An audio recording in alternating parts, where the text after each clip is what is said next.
and the wide players, and that's just about it. So I think he's kind of picking and choosing as how people feel, injuries, and I think he's just going with that spine and that foundation that I touched on, which is the reason why Arsenal are still across 4 competitions and sitting top of the league. I mean, it's credit to the manager and the squad. It's got so much depth, and I think they're in a position where they can just utilise that.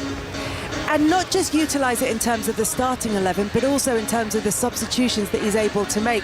Obviously, there was a lot of focus on Max Dowman, and it is just a brilliant story that this young guy has come on and scored a Premier League goal to become the youngest ever Premier League goal scorer. But he's also indicative of the way that Arteta has been able to use that squad within games. The substitutes have had so much impact in the Premier League this season.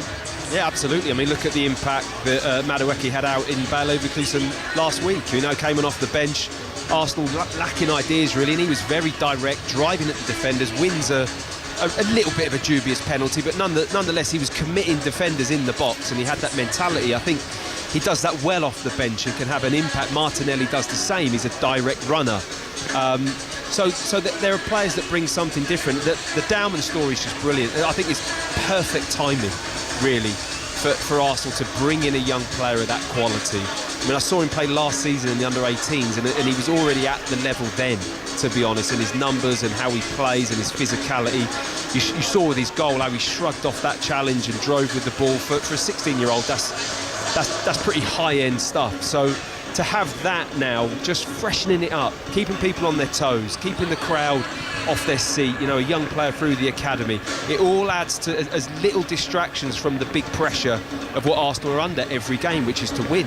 They have to win and win a trophy this season. So I think the timing of that one's just bang on.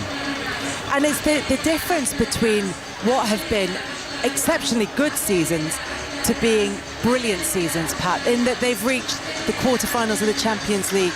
They're looking to reach the quarterfinals of the Champions League for the 3rd year in a row. Of course, they've been the second place finishers in the Premier League that we've talked ad nauseam about. But it's the difference this season, the fact that they do have that strength in depth that not just allows them to make changes, but also keep players fit. Yes, 100% that is the difference. It takes a long time to build a squad, and everyone thinks it's just easy. You add another player, but it's not easy to get exactly the ones you want, and they need to be as good as what you've got, and hopefully a bit younger that you can work with as well, and make the players that you've got better players. The point you make, Matt was talking about the substitutes there as well. If you think about the goals against Everton, the first goal was a cross by Dowman. It was hit back by Hincapie and touched down by Gyökeres. All substitutes who'd come on the game, and of course they've got Dowman who scores the other one as well. You've got such quality to bring in, so it's not a panic when 2 or 3, 1, 2, 3, 4 go missing for a little while or have to be rested for a little while. Is there any other team? Arguably Man City are just about getting there again after a little bit of a blip, but so far ahead of everyone else, so that's the reason why they're in all these competitions. I don't think it's psychologically going to affect them if they do go out of one, because if they don't win the cup final, or if they do actually go out of Europe, I think they'll cope, because you've got so many other really good things, and the Premier League is probably the big thing that they want to win as much as anything else. So yeah, they'll be disappointed for a week, but hey, everybody wants to be where they are just now. And just another line on Dowman, honestly, he looks like a generational talent. I love the way Matt said when he just shrugged off that player, I've watched that dummy about 5 times. It's the most brilliant dummy. It's more, and he looks as if he doesn't do anything, because I always study how players get by other players. It's absolutely stunning. So in time he may well overtake my current favourite player in world football, who will be out here playing tonight in front of me. I'm delighted to say. And just before to you let ask, you know, it's Kvaratskhelia. Yes, who is a phenomenal player and so exciting, so unpredictable to watch. Talking of unpredictable, I'm not sure we could have seen this one coming. Maz Faruqi's been watching Sporting against Bodo Glimt. Yeah, it's finished 3-3 on aggregate in the 90 in Lisbon. Goals from Gonzalo Inacio, Pedro Gonçalves and Colombian Luis Suarez, that a penalty after a handball in the Bodo area, have given the Portuguese side a 3-0 lead on the night in this last 16 tie. So as the rain falls in Portugal, we are level at 3-3 on aggregate, and therefore on to extra time we go in this one. Maz, looking forward to hearing more updates from you on that game. Remember the 8 o'clock kickoffs tonight. Manchester City against Real Madrid, Arsenal against Bayer Leverkusen, Chelsea against Paris Saint-Germain. Leon Osman, Matt Upson and Pat Nevin are with us to look ahead to those three. We were talking about Arsenal, Leon, and about, Pat was saying it's all about not panicking, because they have so much that they can rely on, and one of the things that they've been able to rely on is their consistency defensively, how solid they've been this season. They did concede a goal from a corner last week, but that's the first goal they've conceded from 23 corners in the Champions League this season. Yeah, it is finally conceded. You're making it sound a lot easier than I'm sure it is, because the stats tell a good story, which we're all buying into. I said it before, it's what Arsenal are kind of built on. Back to the old days of 1-0 to the Arsenal. Mikel Arteta has bought into that, and they are very good. And because they're so good, we now look at their stats and are kind of surprised when they actually do concede. And I think the real good thing about what Arsenal have done is we were convinced that they had to have was it Ben White and Saliba and Gabriel, and I'm sure whether it was Calafiori or someone else, that was their solid their solid back four, and especially if either of those two centre halves were out, that was it. Arsenal were in trouble, and yet they've managed to find people, to bring people in that are actually Mascara and Hikapié, even Timber being fit this season. They've now actually got a back eight that we're now not all. Or not, Arsenal fans aren't saying, well, it has to be Saliba and Gabriel. Yes, that's their two best centre halves.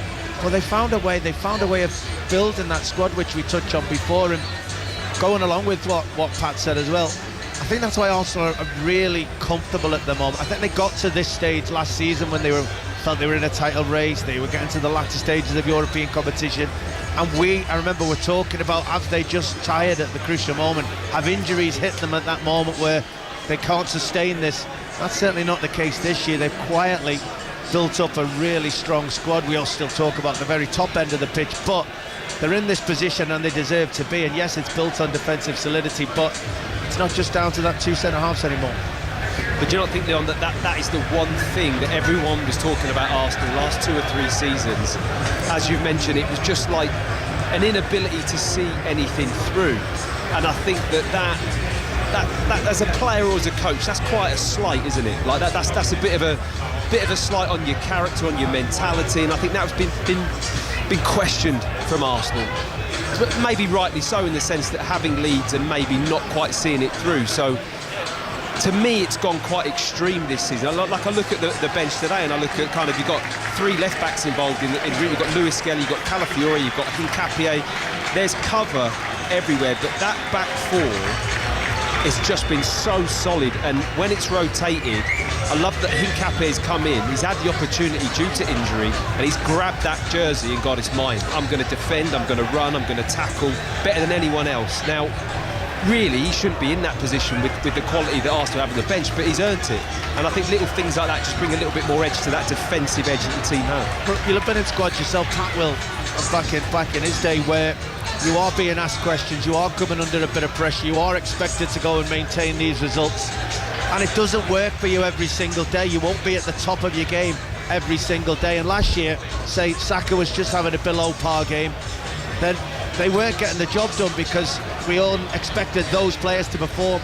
Whereas this season, look, as you mentioned, in Leverkusen, it actually wasn't Saka's day, so now they can turn to someone who feels like they should be in the team, who's actually chomping at the bit, is frustrated they're not getting a game. Every time he turns to the bench, he's got people wanting to come on and make a point, prove a point, and be in the team for the next game. And that is the benefit of building up a squad, having them start really young and have them work through together to actually be part of what they're building.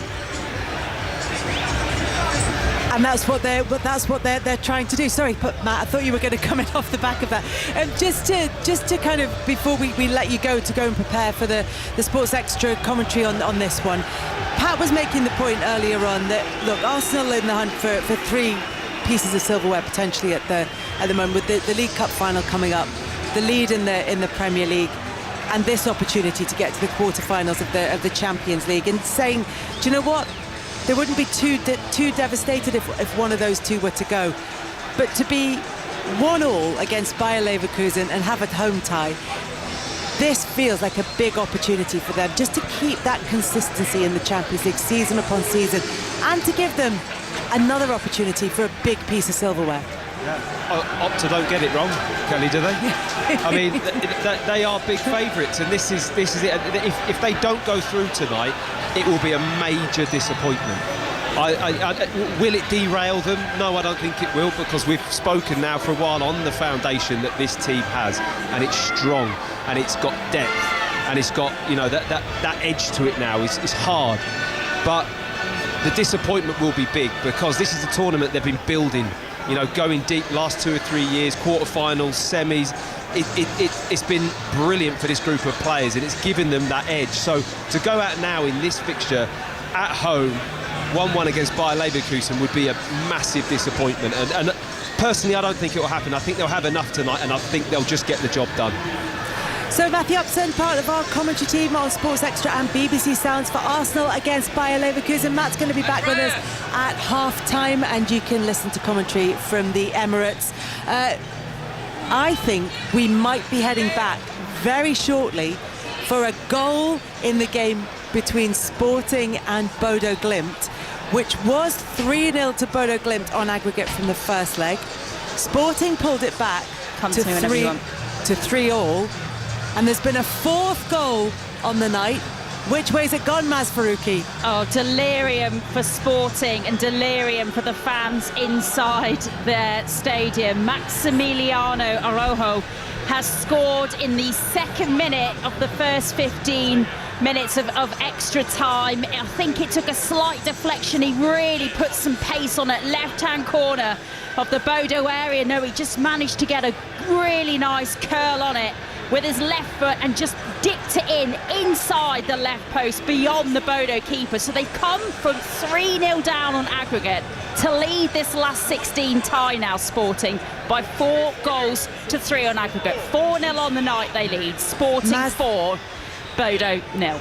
Maz, sorry, thank you very much for that. I tell you, there are a couple of Premier League sides who would be very happy to come back from their 3-goal deficits. Manchester City 3-0 down against Real Madrid from the first leg, and Chelsea 5-2 down to Paris Saint-Germain from the first leg as well. Pat Nevin is at Stamford Bridge this evening.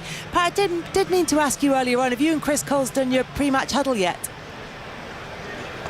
Very good point. We should be doing it at this point in time.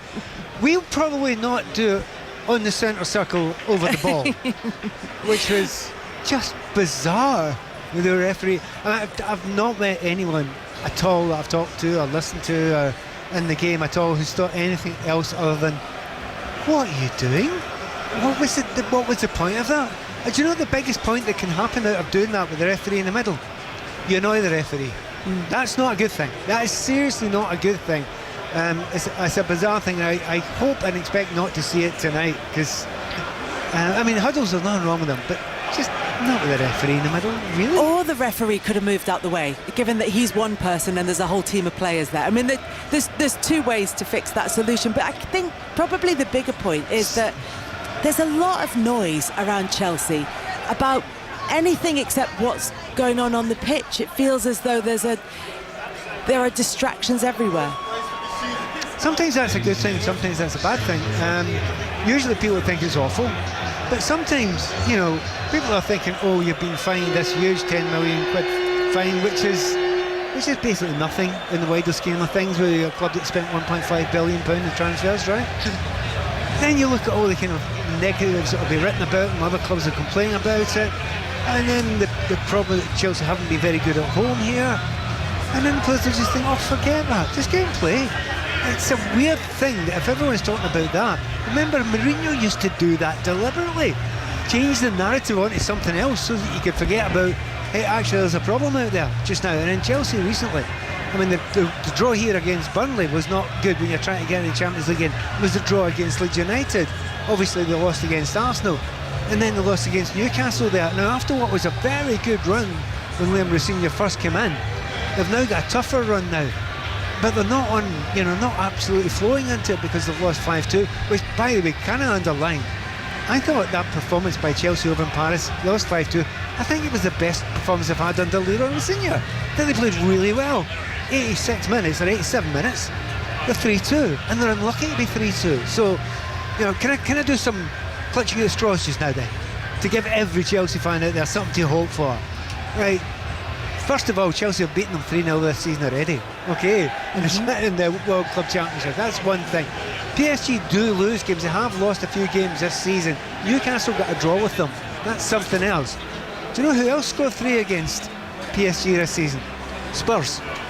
Now, come on, Chelsea fans, you've got to be hoping that you can do a little bit better. They did lose 5 in that game. I'll grant you that.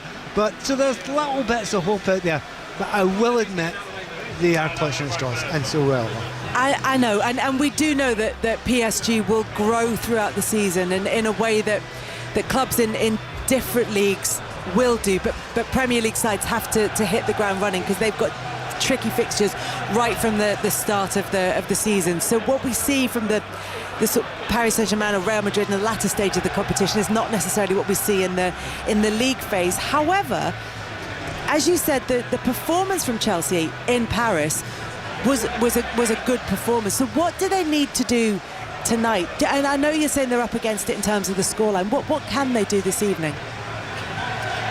Well, there were a couple of obvious weaknesses.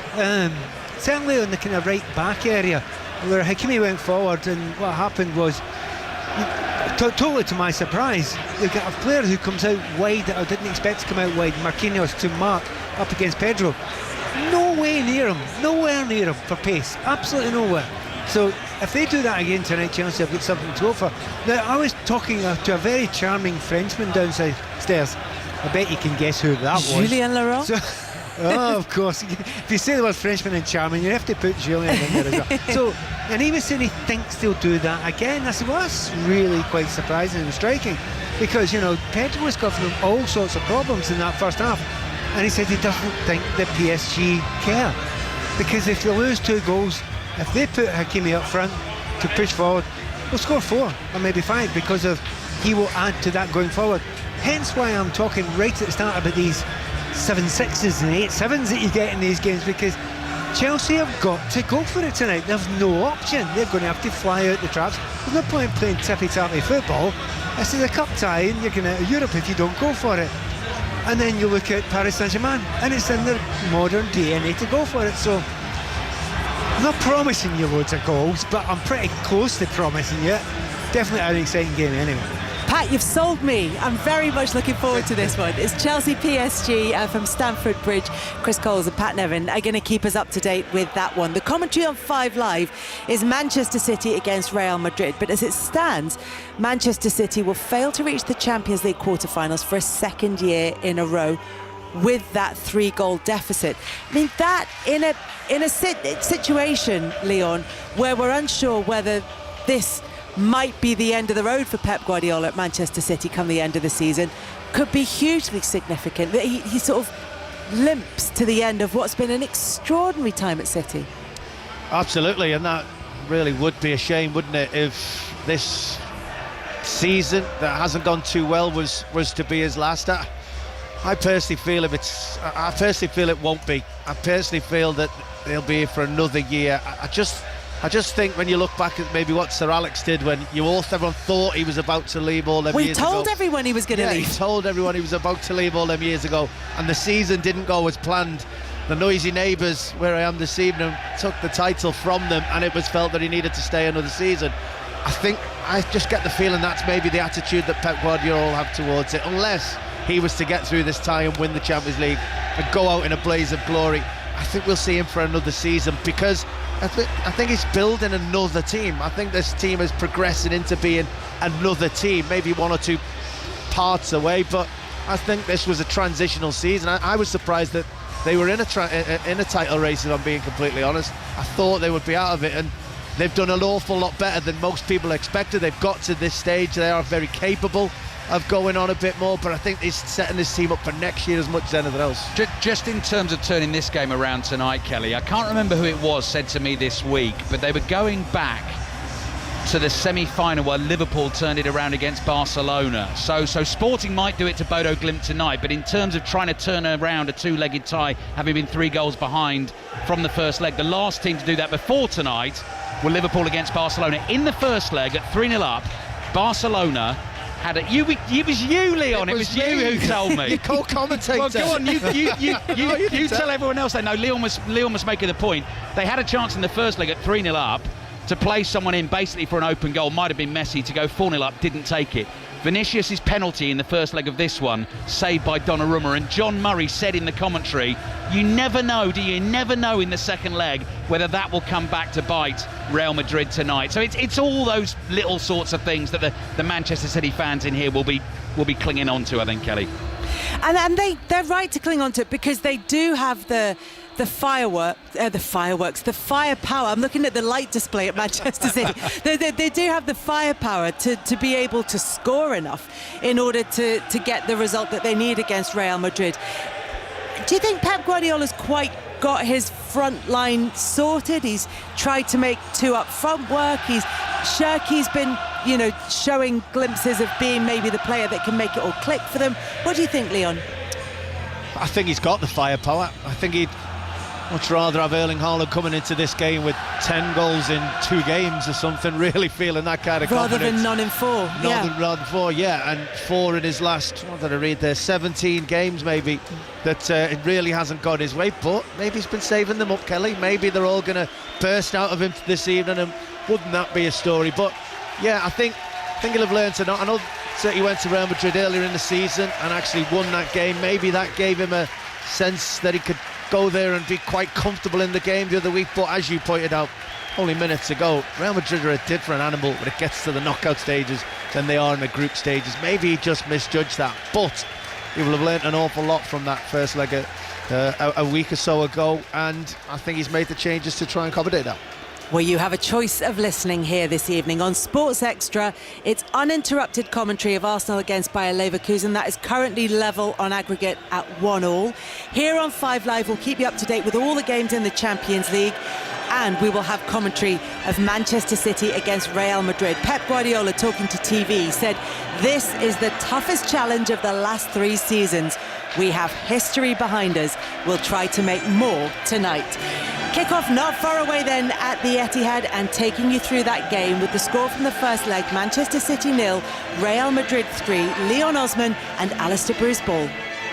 And for those of you listening here on 5 Live Sports Extra, welcome to the Emirates Stadium on a night of UEFA Champions League football. And here, Arsenal and Bayer Leverkusen go again a week on from their 1-1 draw in Germany in the round of 16.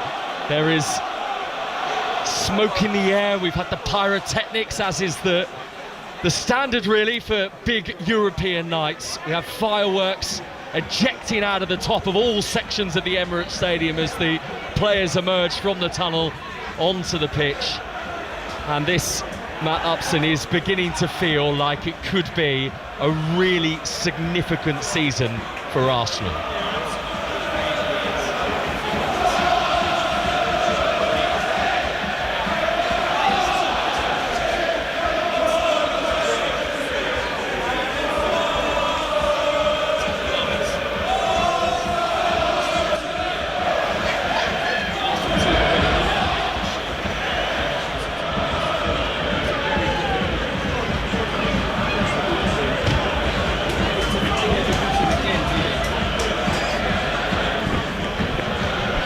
I think we had a few technical issues trying to hear you there, Matt, but we've got you now, and that's the main thing. There we are. Good. No, I think this evening will be very difficult for Arsenal. I think they just had a bit of a shock to the system out in Leverkusen about how well they moved the ball and how good a team this Leverkusen team is. So to be honest, it's like a little wake-up call to then come home and go, right, we've got to be at our best. We've got to really hit them hard. I think Arsenal will start very early, really quick in the early first 10 minutes, and we'll have to see how Leverkusen cope with that. The two teams are in their pre-match huddles right now ahead of kick-off, though. Neither of them are on the halfway line. Both are keeping a respectable distance from one another at the Emirates Stadium. Let me give you the team news for both, because for Arsenal, 4 changes from that very late win here against Everton at the weekend. 2 from their Champions League round of 16 game at Bayer Leverkusen a week ago. So the 4 changes from the victory against Everton. In come White, Nkapie, Trossard and Gyökeres. And out go Timber, who got injured in that game, Calafiori, Madueke and Havertz. So Arsenal in full, Raya in goal, White, Saliba, Gabriel and Nkapie. And then Zubimendi and Rice, which has been the go-to midfield really for Arsenal for a number of weeks now. Saka, Ezard and Trossard, and Gyökeres leading the line, who of course, essentially before that Max Dowman magic, was the one who first rescued that situation against Everton in the Premier League here on Saturday night. And Arsenal going from left to right in this first half get us underway with Declan Rice going all the way back to David Raya, to a roar inside the Emirates at kick-off. And for Bayer Leverkusen in all blue, which is not the same kit they were wearing last week, they were in black with the red trim a week ago. It is the same 11 that lined up for that 1-1 draw. So Yanis Blaszczak in goal, Gerald Quansah, the former Liverpool defender, Robert Andrich, who got that goal last week to give Bayer Leverkusen the lead, and Edmund Tapsoba in defence, and then Perku, Palacios, Garcia and Grimaldo in midfield, as the ball is nodded back to Blaszczak, the Leverkusen goalkeeper, and then Ibrahim Mazza and Martin Terrier behind Christian Kafane, the young Cameroon international, who, Matt, you were really impressed with a week ago. I think he did that well in the game last week that Schlick played against Bayern Munich at the weekend in the Bundesliga, and you know, the manager's put him in again a second time against Arsenal. I mean, here he is on the ball again. Physically, Chris, to be honest, for a 19-year-old, the way he leads that line, he's got some presence, young Kafane, and he really did pose Gabriel and Saliba some serious questions. So here's Perku down the right-hand side for Bayer Leverkusen, and back it comes to Andrich wearing the captain's armband, that fluorescent armband wrapped around his left bicep, goes short to Tapsoba. This is Terrier running with a bit of purpose towards the edge of Arsenal's penalty area. To the right-hand side is Perku, who's now inside the Gunners' box. He shifts it back 10 yards just so they can rebuild again. This is a good start by Bayer Leverkusen, and Kafane was the one who tacked that on the edge of the 6-yard box, the cross on the right-hand side, and Saliba heads it away, and Bayer Leverkusen have got a corner inside the first 2 minutes. Yeah, top defensive header as well from Saliba. Does really well. Bright start from Leverkusen, showed how well they can move the ball. Cross comes into the box, Kafane throwing everything at it, but Saliba matches him, gets his body across, really good header, puts it out for a corner. Well, that's exactly what you were talking about, really, in terms of the presence of Christian Kafane. Oh, definitely. He's got serious presence for a young centre forward. Don't know if he can finish or what he's like in front of goal, but in terms of working it, he's really good. Here comes the corner in swinger towards that near post, headed away, it's gone back out to where it was initially delivered from for Bayer Leverkusen, who have got Arsenal slightly on the back foot in this first couple of minutes. That cross is closed down, deflects to the edge of the penalty area where Garcia picks it up, and he goes back to Perku, and Bayer Leverkusen are going to be forced all the way back to the halfway line here, but they're the ones who have had the bulk of the possession in the first 3 minutes at the Emirates. Remember, 1-1 from that first leg a week ago. Andrich gave Bayer Leverkusen the lead with a header immediately after half-time from a corner. Not often Arsenal concede from corners. No. And then, of course, we had that late Kai Havertz penalty to rescue the day for the Gunners. Yeah, a little bit of a dubious call, you'd say, on the penalty. I mean, there was contact, but Madueke knew exactly what he was doing, and I see it as that he won that penalty as opposed to Bayer Leverkusen gave it away. But I was seriously concerned when that goal went in. I just couldn't see Arsenal create anything. They didn't look particularly potent on the night, and I feel Saka's got to have a good game tonight. He could do with a bit of a boost, really, and be really influential in this match. There's Declan Rice just rolling his foot over the ball, 15 yards inside by Leverkusen's half. Saliba's a little further forward than usual, and he's the one who's sent it right-footed to this right-hand side for Bukayo Saka with the bright pink boots on. Back in field for Saliba again, collected by Gabriel, and now Arsenal working the ball around nicely. Out on the left wing currently with Trossard, and back it goes to Gabriel, and I think they'll relish the fact that they can get a feel of the ball on this Champions League round of 16 night, and of course there's 2 other English teams playing tonight as well. Manchester City at home to Real Madrid, 3-0 down from the first leg. That's live on 5 Live for you this evening, and we'll have updates of Chelsea against Paris Saint-Germain, who are also trying to overturn a 3-goal deficit from their first leg in the French capital last week, as Ibrahim Mazza, the young Algerian, runs it out of play halfway inside his own half on this near right side. Arsenal 0, Bayer Leverkusen 0. Yeah, nice to see Arsenal get just a bit of the ball, actually. And then I would be surprised if Leverkusen do have their lion's share of possession in this game. Not that Arsenal will be too fussed. Here's Saka into the box for Gyökeres. He's got it back to goal, but he's used his feet really well. The big Swede in Arsenal's forward line, and the ball's bounced back to him again, and then it's gone to Saka in the box, and Andrich is hurrying around to try and win it back for Leverkusen, which he's been able to do. And now they've got an outlet on this left-hand side with Mazza, but he can't find the pass that Cavani wants. He's got to play it early. It's a fantastic run. Cavani was in down the channel, and he will look to run those channels all evening. Certainly on Gabriel's side, I think you feel that he's got the better of him. So this is the team at the top of the Premier League right now, 9 points clear Arsenal after all that late drama at the weekend with the win here against Everton, and then Manchester City, of course, dropping points against West Ham United.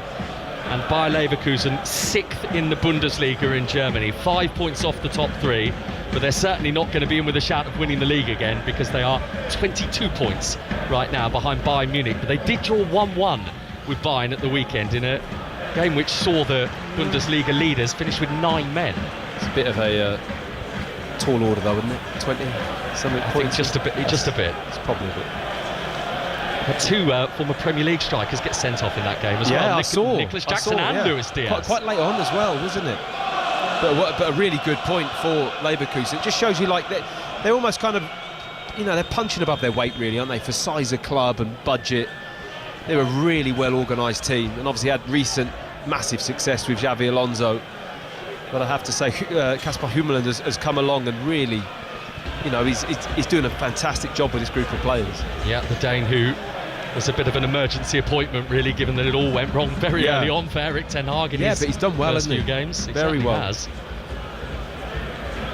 So Arsenal building from the back, and the ball out to this right-hand side for Ben White, one of the Arsenal changes from the weekend. I imagine that had Jurrien Timber been fit, he would have been in that Arsenal 11 tonight, but we'll be hoping to have him back for the League Cup final against Manchester City at the weekend, as they might have Martin Ødegaard available for that first piece of major silverware of the season, which we'll have live for you on 5 Live on Sunday. 4:30 kick-off, Arsenal against Manchester City. One ball forward from Saliba, looking for Gyökeres, and just seen out of it by Andrich, uses his body well, and the ball bounces through to Blažević. He just manoeuvred him, didn't he? Got his body in the way. It's a very experienced defender, Andrich. Scored in the first leg, and he's the heart of that back 3, really. Early goal in one of the other Champions League games tonight involving the English teams, and it is not good news for Chelsea. Chelsea 0, Paris Saint-Germain, the champions, 1. Peter Kvaratskhelia scored 6 minutes in, and it is 6-2 now on aggregate, as Saka, working on this right-hand side, gets a corner out of the very experienced Alex Grimaldo. So the first Arsenal corner of the night, 0-0. Yeah, Pat Nevin will be happy that his favourite players scored. Kvaratskhelia, even though he's at Stamford Bridge and obviously wanting Chelsea to do well, but he'll be happy with that. But Saka, for the first time, has had a little 1v1, hasn't he, on this right-hand side. He's won a corner, and you can tell by the crowd here, the anticipation around these corners at the Emirates are big, given their goal-scoring record this season. Yeah, nobody does set pieces better than them in 2025-26. So what will this one bring? Arsenal 0, Bayer Leverkusen 0. Live on 5 Live tonight and on BBC Sounds. Bukayo Saka in towards that near post. Oh, that was a chance as well.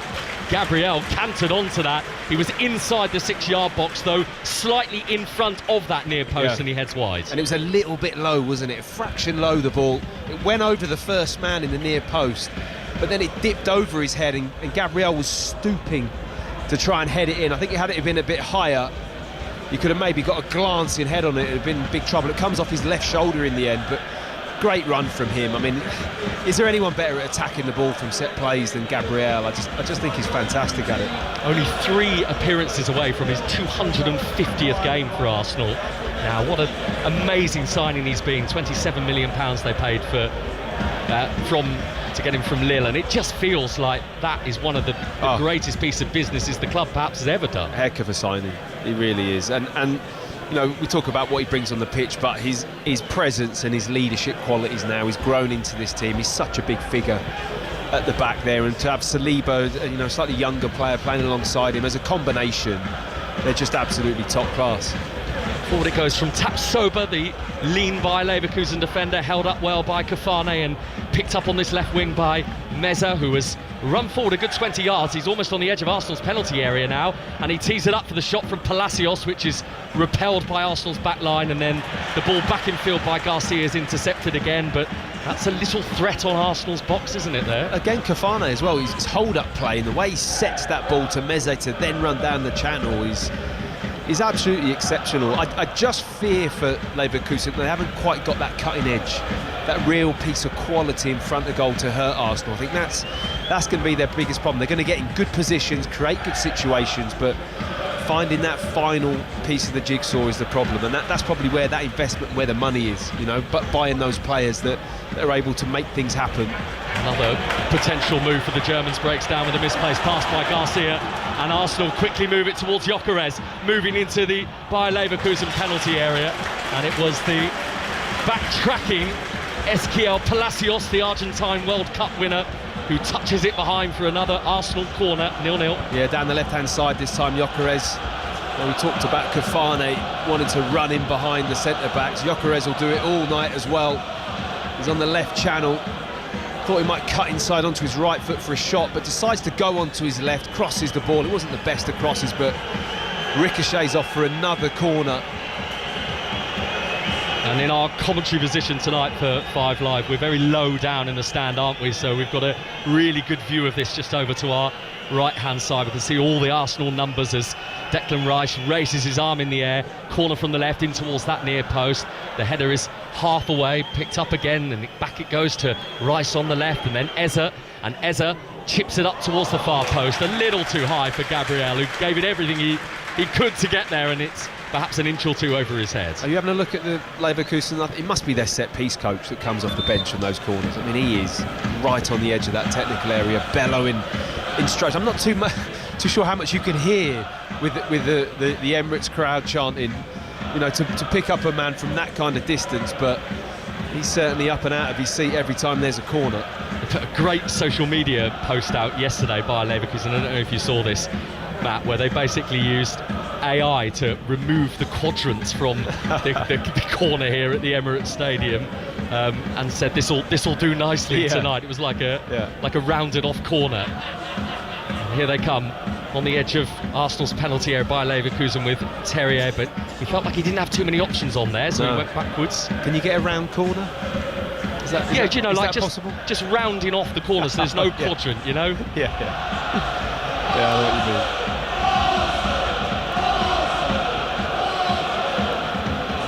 A shout of Arsenalers. Poker from the right-hand side, feigns to go left, and then he goes right. That's good work from him. He's taken a tumble.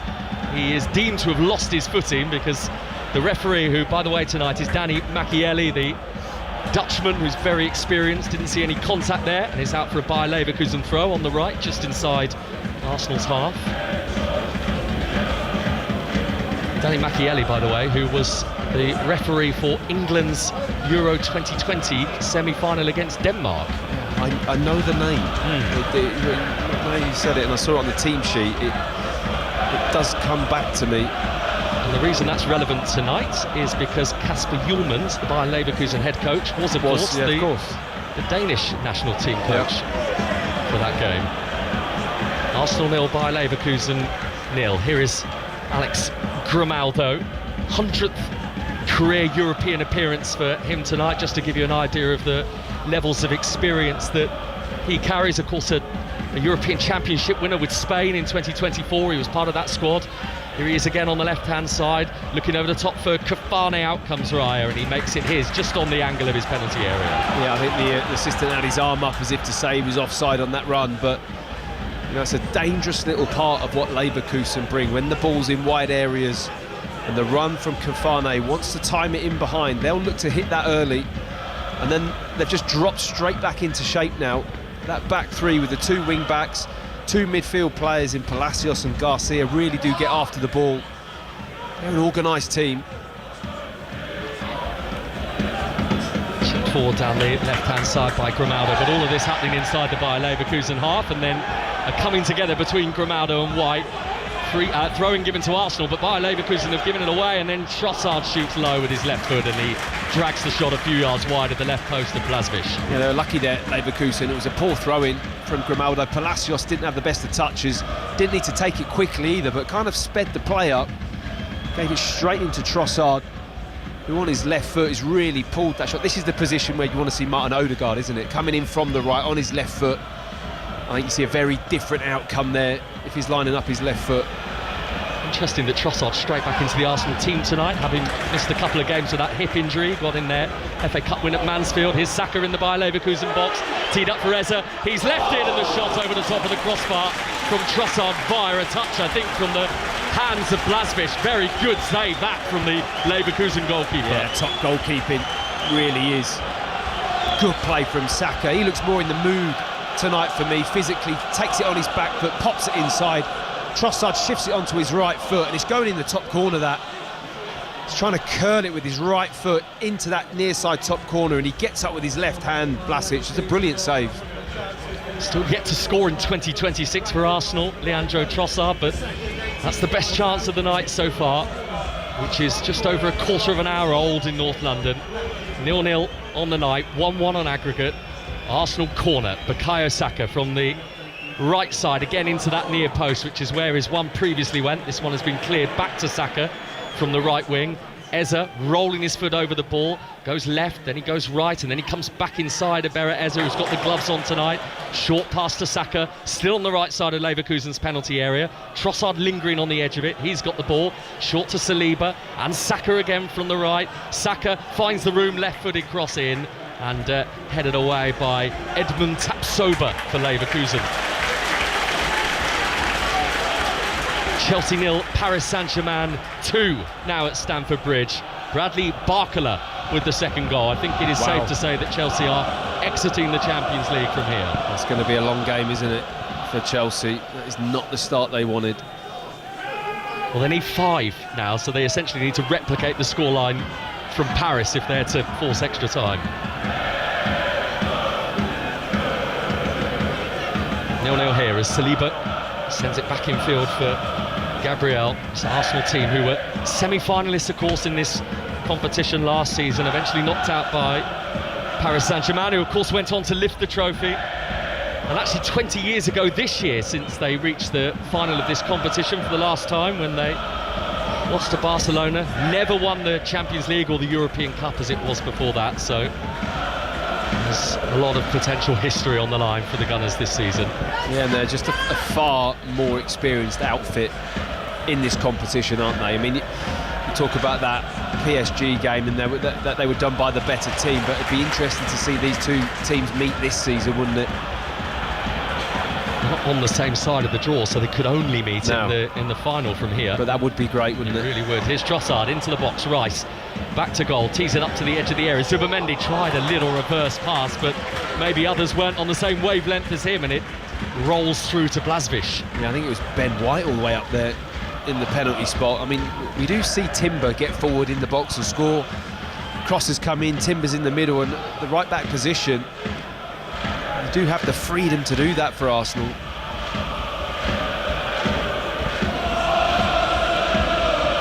Quite all over in that game between Sporting and Werder Glimt that was the early kick-off tonight in the Champions League round of 16, but it is still Sporting Lisbon 4, Werder Glimt 0 at the very end of extra time, and of course it will be one of those two that will face one of these two in the quarter-final. Remember, they were 3-0 down, the Portuguese side, after the first leg. Saka from the right wing, 2/3 of the way up inside Leverkusen's half, a little poke in the direction of White. He's got it back to Saka, then Eza, and then forced forward by Zubimendi, and Saka trying to pile his way through a number of bodies, and in fact the offside flag, I think, has gone up there. That was right back from the start of that move, wasn't it? I mean, it's taken a long time to get the flag up, and it was quite clear that it wasn't going to lead directly straight to a goal-scoring opportunity, and that was that.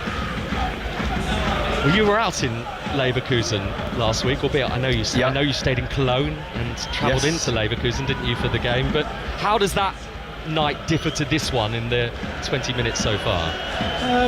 It's relatively similar, I would say. I mean, I think Leverkusen started with a little bit more edge, as you'd expect at home, with the support behind them, but I mean, it hasn't been too dissimilar, to be honest. Arsenal having passages of the ball, but Leverkusen as well, showing they're a team that can move it about and create chances. Quick ball forward, looking for Gyökeres, who had got the run on Tapsoba, and he's still grappling with him now, and Andrich is just going to have to keep that in play. And because the goalkeeper Blasfish didn't like the bounce of the ball, he takes it on the half volley and he sidesteps it out of play for an Arsenal throw on this right hand side. White takes it quickly, and upfield it goes for Bayer Leverkusen for Kafane to chase, and Raya a long way out of his box to clear, but collected on the halfway line by Poku. He runs forward, but then his pass is behind Terry, and it breaks down for Leverkusen. 0-0. Yeah, that's where they just wanted to find that pass there, Poku. Raya was right under pressure to kick that ball. He's actually stretching to reach it. And this is a lovely Arsenal move, which is coming from the left-hand side. Saka waiting in the middle, and it's touched behind by Grimaldo, who was marshalling the edge of his 6-yard box well, the Bayer Leverkusen left wing-back, to clear it behind for an Arsenal corner. Yeah, good defending from Grimaldo. Quick break from Arsenal, gets fed down the channel, but straight away his reaction, he takes a look over his shoulder, sees where Saka is. And sometimes the wing-backs in those positions can get a little bit lazy. You're not quite the full-back, so you know they see it's not their responsibility, but he's all the way in defending that back post and does it well. So Arsenal 24 goals from corners this season, 32 in total from set pieces. The best record in any of Europe's major leagues. Have a corner here on the 21-minute mark with the scoreline Arsenal 0, Bayer Leverkusen 0. Saka, left-footed in-swinger on top of the goalkeeper who was beaten. Gabriel gone up ahead of Blasfish there. I think it was his touch, and he heads it up and over the crossbar. Who else's touch would it be? Crikey. He's like a magnet, isn't he? Just gets up there, near post again, hung in the same area. I mean, Blažić decides to come a little bit late, doesn't get anywhere near it, and it's just too much purchase on the header. Can't take the pace off it there, Gabriel, so it goes about probably half a foot over the crossbar, but another indicator that you just fancy Arsenal on the set pieces this evening at home. It's a real threat. And they come with purpose once more, Arsenal. They're having a good spell here. There's a shout for a handball, and they've got the decision. The cross from the left-hand side, striking the arm of Kwanzaa, but it's about a yard or so outside the penalty area, so it's an Arsenal free kick on the left side of the box. Yeah, it was either a corner or a free kick. Either will do, to be honest, as it comes in. Just having a look at the replay. I don't know, the UEFA handball situation. I mean, if had that have been in the box, they'd give a penalty for that. I just think it's just madness. Comes off Kwanzaa's knee up onto his hand. Yes, it touches his hand, but totally accidentally. You know, I just find that there's so many goals and issues that you can get. I think there was one in the Bodo game as well, wasn't there? The handball, dubious handball in the game. Kwanzaa on that occasion didn't appeal too much. He trotted back into just the penalty accept area. It, don't you? Yep. So Declan Rice, the ball is about 6 yards back from the byline on the left side of the box. Rice has gone for goal, and fortunately for Blasfish, he was anticipating that because he's pulled it away out to the opposite side for an Arsenal throw. Yeah, it's kept him on his toes there, hasn't he? Just tried to whip it. I think everyone expected the cross to come in. Declan Rice sees the near post area and just fizzes it straight at the goalkeeper, maybe hoping for a touch or somebody just running across the face of the ball. Manchester City 0, Real Madrid 1. Vinicius Jr. has scored a penalty, and what I assume is all part of the same incident. Yeah. Bernardo Silva has been sent off, so Manchester City are down to 10. Arsenal have gone short with the throw here. 0-0 the scoreline against the German side Leverkusen. White swells it in, Saka's header right at Blasfish that time, but he's had to make quite a few saves in the last 15 minutes or so. The Leverkusen goalkeeper. Kafane's down on the floor here, and Leverkusen want Arsenal to put the ball out, and very reluctantly eventually they are going to do that through Leandro Trossard. Yeah, it has been a pretty good start from Arsenal. I think now these set pieces have come in last 5 minutes, it's a far more dominant opening 25 minutes or so from Arsenal than what the away leg was. They're really putting Leverkusen under pressure, and if they keep doing it, keep just applying that pressure, winning the corners, winning the set plays, getting in behind, you'd fancy sooner or later something's just going to drop for them. Finished 16th in the league phase by Leverkusen, so they had to play one of those playoff matches, and they beat the Greek side Olympiacos by 2-0. I think we can say with certainty now that the quarter-finalists awaiting one of these two will be Sporting, because they are now 5-0 up on the night against Werder Glimt, 5-3 on aggregate. Still Chelsea 0, Paris Saint-Germain 2, and Manchester City 0, Real Madrid 1 in those 8 o'clock kickoffs. I mean, look, those 3 games, I mean, that's just crazy scores, aren't they, really? To think Chelsea 2-0 down so early, City at home 1-0 down, and then the 5-0. I mean, what are we going to get here, Chris?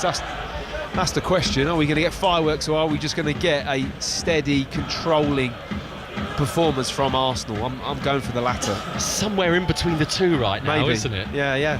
Here's Cafana using his body well to hold the ball up on the halfway line, and then suddenly Terrier is put in nicely on the left side of the penalty area. He's got it back to Grimaldo, and Grimaldo tried to cut it back inside, and an important interception from the backtracking Piero Hincapié. Of course, is on loan from Bayer Leverkusen, to nudge it away for a corner. Yeah, brilliant from Hincapié to see the danger, get all the way across from the left back position. But what I will say is, if Grimaldo has this ball come back in on his left foot, that's got to be hit first time. The moment he has a touch coming into the edge of the 18-yard box, you don't get time to then settle and take your time and hit it. OK, Hincapié comes in, good run, but he's got to crack that shot first time.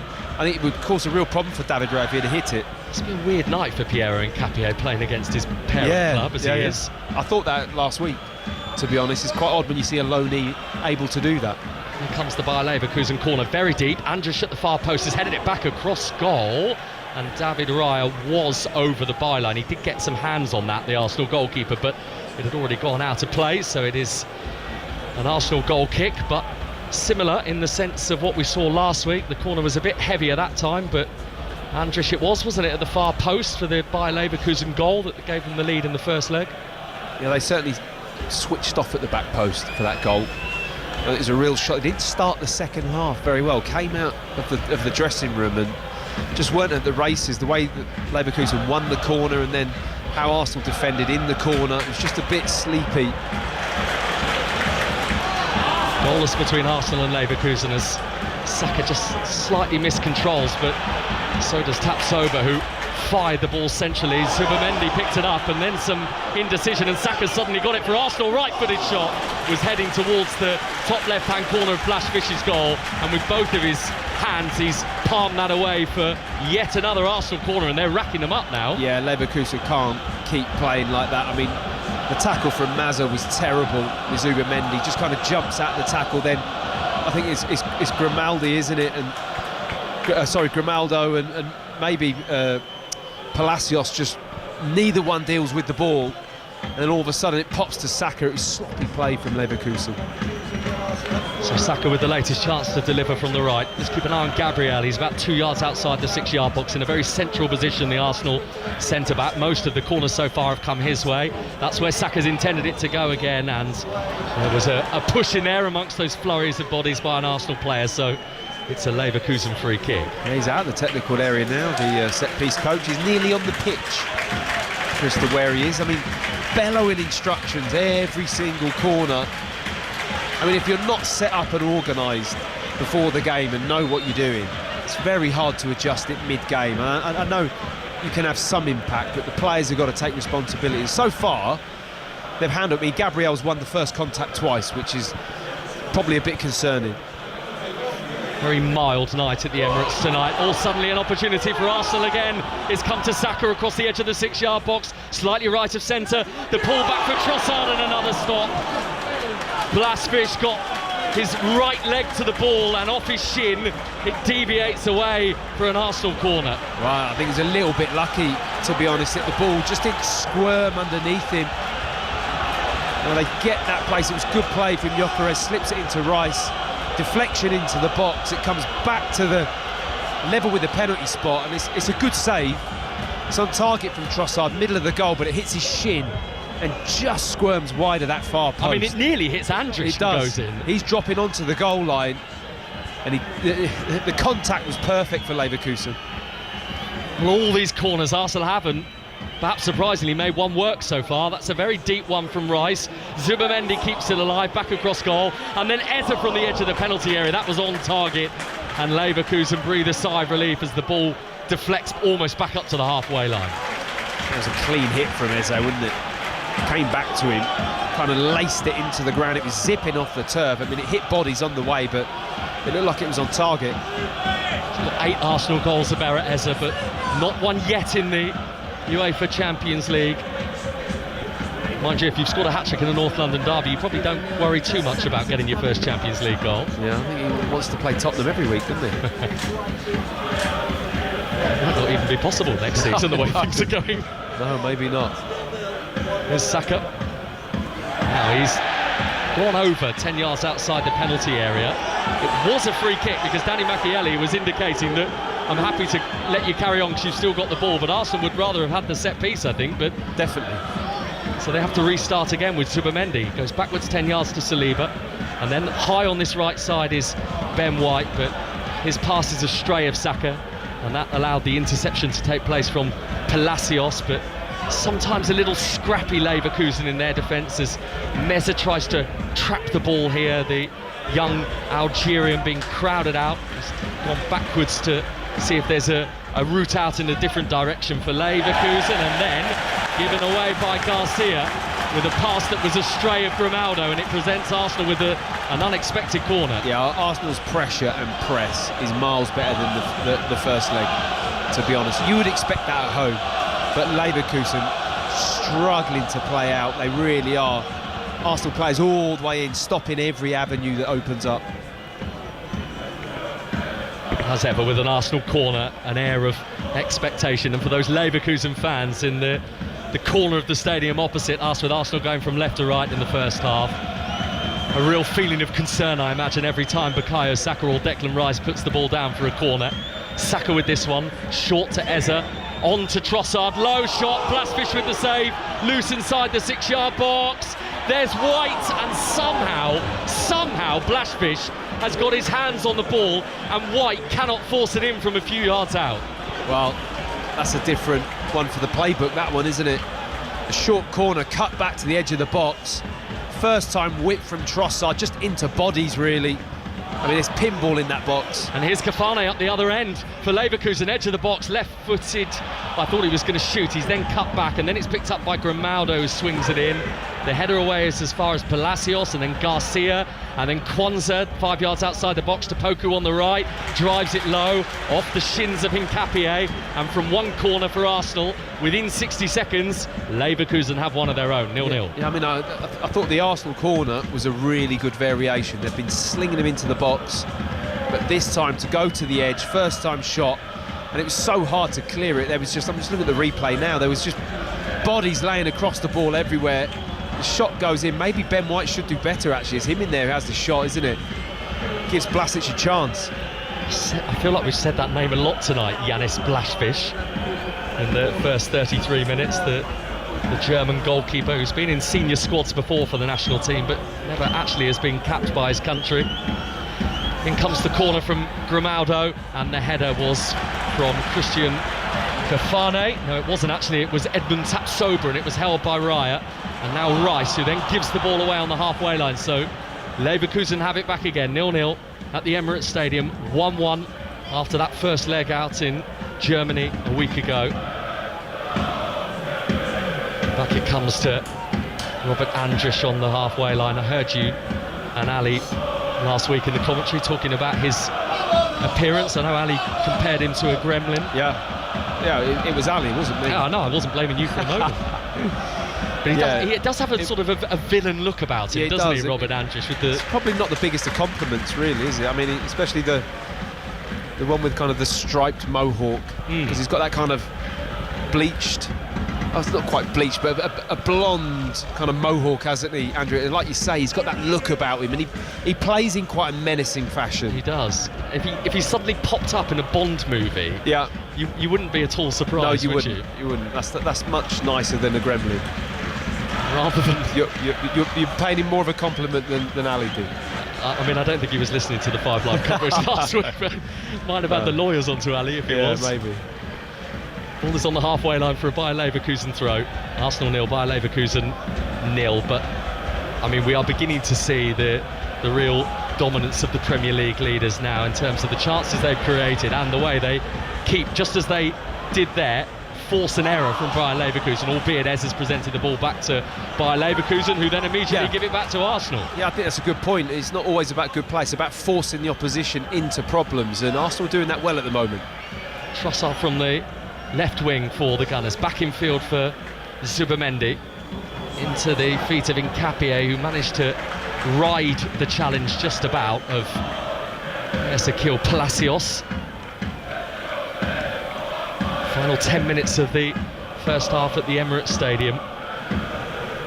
Mikel Arteta was talking this week about the very significant moment of Saturday's win. I'll come back to that in a moment, because Zubimendi is picking his way through the Leverkusen defence, but he can't pick the pass for Trossard.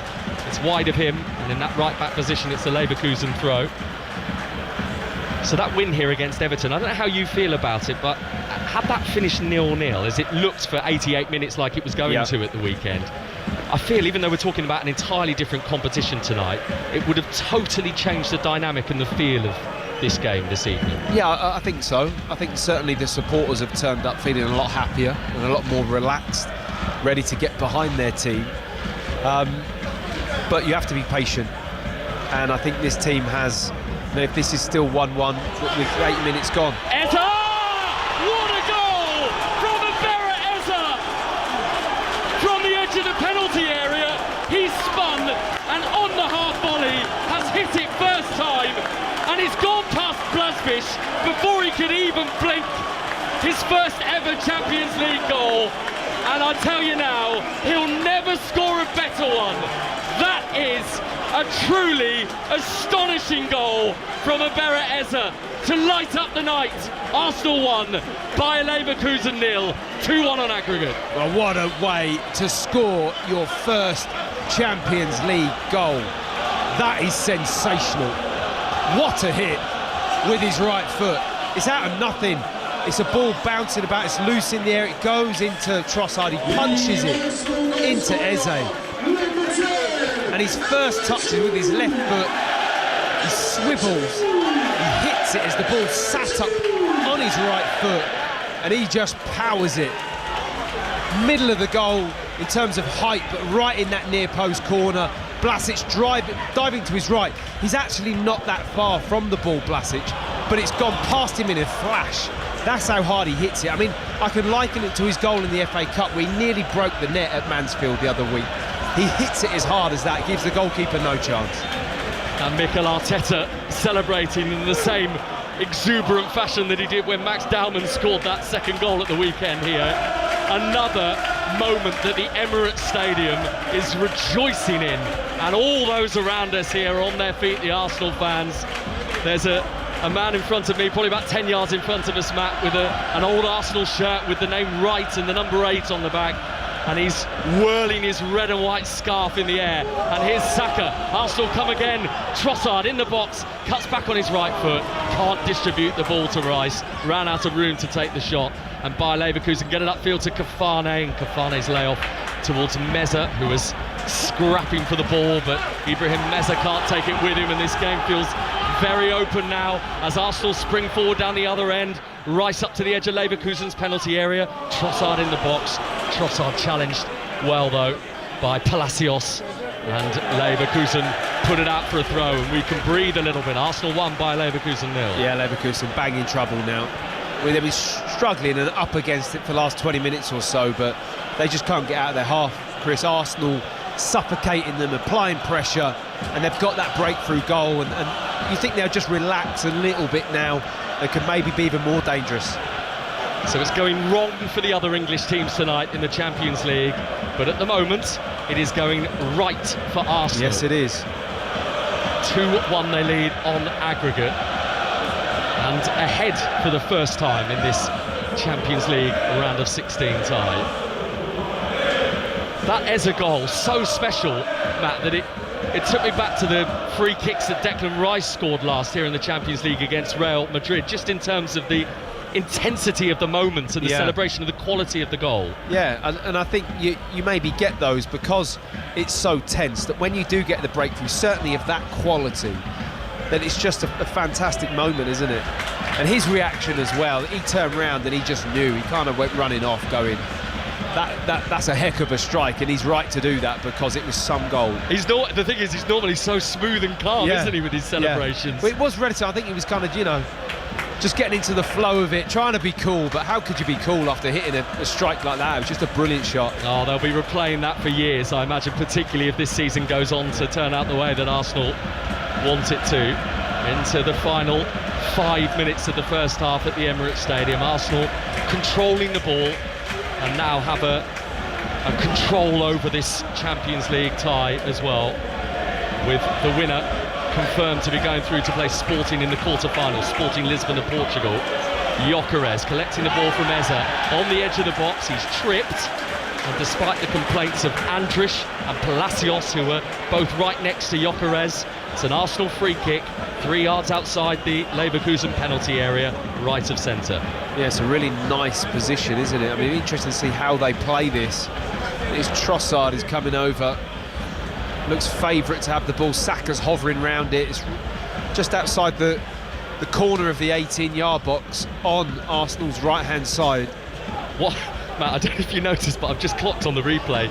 In the build-up to that, the assistant referee was trying to keep up with play, and one of the substitutes of Leverkusen warming up accidentally tripped him up, and he ended up about 5 yards on the pitch, stumbling backwards. So it was a good job the referee had view of everything that was happening. I wonder why they were all looking at each other chuckling. It would be quite funny, wouldn't it? The official had to come over and just ask some of those Leverkusen substitutes to step back a bit. Arsenal free kick then, they're leading 1-0 through that sublime Eze goal. Trossard, he might have a go here. No, he's gone short to his right-hand side for Saka. So Saka on the right side of the penalty area. Back to the edge of the area for Saliba. Eze, is he going to have another go? No, he's not. He's gone backwards for Rice. Rice curls it in. That had some nice height on it. Tapsoba heads it away. Saliba hooks it forward again. It's down by Gabriel and Capier, and back to him again. The two Arsenal defenders working well, and Capier runs at the Leverkusen defenders. And then the challenge from Palacios, who is inside his own box still, trying to find an exit, and Jarrell Kwanzaa, the former Liverpool defender, is going to provide that moment, but Arsenal pinch it back again. At the moment, they are swarming Matt Upson all over by Leverkusen. Yeah, they're just snapping into every ball first. Declan Rice, prime example there, and even Eze with that tackle. The referee's given a foul now to Leverkusen, with Terrier gone down, but I think Eze might have got to the ball first. He's just speaking to the referee saying, I touched it before the challenge. And we're getting a lovely replay on our screen, aren't we, of that goal. What a turn, and it's got a flow to it, because the ball's coming across him. He cushions it with his left foot, swivels his body onto it without a second thought. He's so instinctive, just with the right foot, like a volley really. The ball sat up nicely, bangs it right in the corner.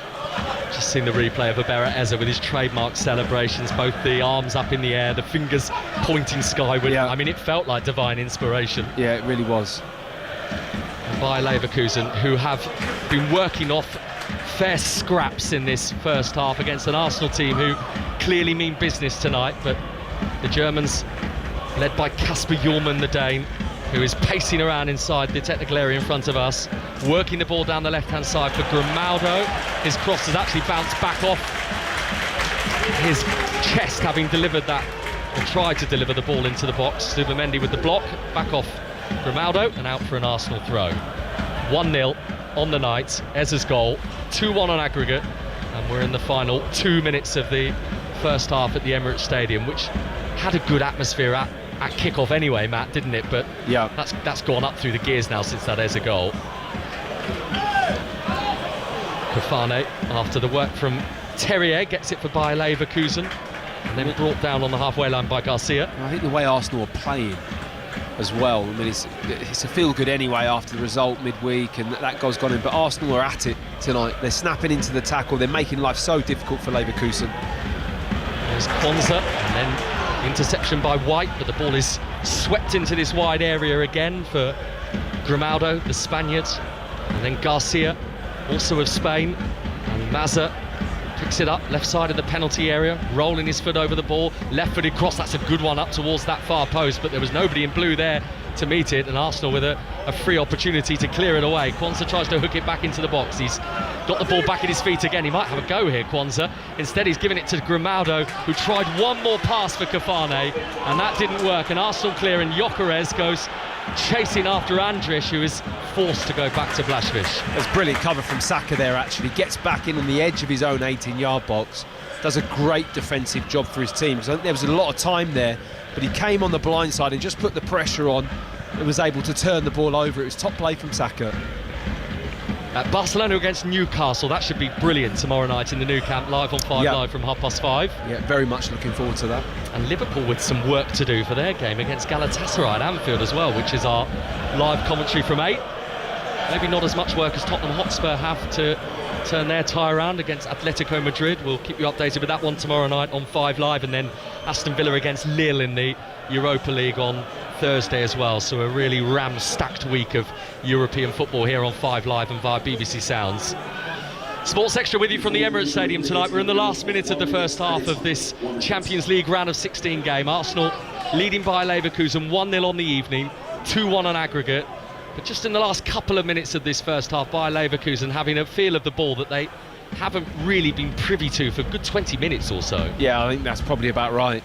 That period of time, Arsenal so dominant, just suffocating them really, not allowing them out on every touch, forcing mistakes, forcing sloppy passes. They've done it really well, Arsenal have, here at the Emirates, and I just think it's just a different animal when you come and play here.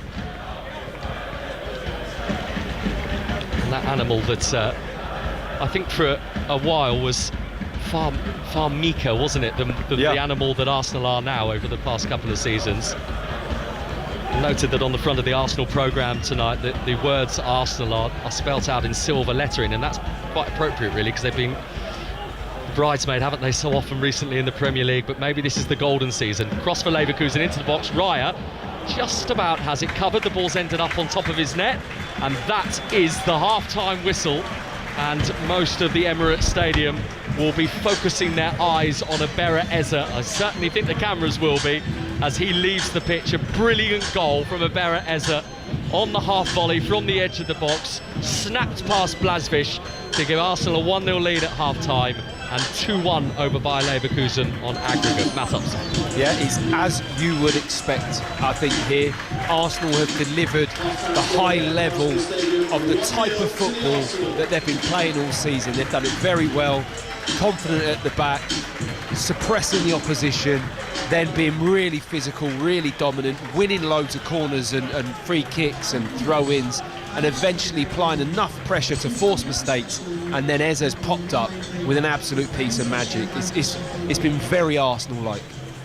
But it's still a slender lead, and Mikel Arteta will feel that one more goal will probably be enough for them tonight. I think so. I think so, and I think the sooner they can maybe just make that happen, obviously a big game coming up at the weekend, and at that point for me, I don't think Bayer Leverkusen have got it in them to then score 2 goals. I just don't think they're showing enough right at this moment in time that they're going to be that much of a goal threat. So the goal from Abera Eze after 36 minutes, Arsenal leading by Leverkusen, 1-0 on the night, 2-1 on aggregate. The winner going through to play Sporting Lisbon in the round of 16. Half-time in the other games tonight, Chelsea 0, Paris Saint-Germain 2, so that's a 7-2 lead for the Champions League winners of last season, so you sense that they are going through to the quarter-finals as well. And Manchester City have equalised against Real Madrid. Erling Haaland has got a goal back for them, so 1-1 on the night at the Etihad Stadium, 4-1 still to Real Madrid on aggregate. And remember, Manchester City also down to 10 men after the sending off of Bernardo Silva, and that's where we're taking you now for the closing stages of the first half at the Etihad Stadium. Manchester City against Real Madrid. Leon Osman is alongside Ali Bruce Ball. He's gone for his top pocket and given a yellow card to Husanov because he felt he didn't play the ball, he played the man, and Pep Guardiola just sticks his hands in his pockets, turns and shrugs, and sort of with the body language says, well, what can he do? Well, you might get away with that in the Premier League. You very rarely do in Europe, especially right in front of the assistant referee, who's only probably 3 or 4 yards away from it, right there in the action. And as the ball comes in to Vinicius, it just sort of skips away from him slightly, but in doing so, it went past Kushinov a bit. Kushinov went in for the shoulder-to-shoulder, thinking he was competing. And once that touch just came off his feet, he just turned his body into Kushinov rather than his shoulder, and in doing so, that's why Kushinov caught him flush in the face. This is getting rather bad-tempered now towards the end of the first half. Ruben Diaz says something has happened off the ball with Brahim Diaz. He thinks the assistant referee should have seen it. Vinicius is in the centre of it as well. Manchester City already down to 10. Donnarumma, towering over Brahim Diaz now, actually stoops down almost on bended knee to look at him eye to eye. And Brahim Diaz really wants to keep going at this. Cherki gets involved and tries to push him away. And the referee just needs to try and get a handle on this. Manchester City frustrated. Well, they can't afford to go down to 9 men, Manchester City. And I don't think it's going to suit them. I mean, Real Madrid are silly for even getting involved in this at all. They're 3 goals ahead and a man up. They just need to calm everything down. Manchester City don't mind a bit of fire in the game. They don't mind getting the crowd on side. Might actually help the team. Right, we played almost 5 minutes of added time now. There were meant to be 3. Ball is back in play. Real Madrid have taken their free kick, and that is that at half-time. So Manchester City are down to 10 men. Pep Guardiola and Trent Alexander-Arnold exchanging a word as they head to the tunnel, but it's a good-natured one. Both wreathed in smiles there.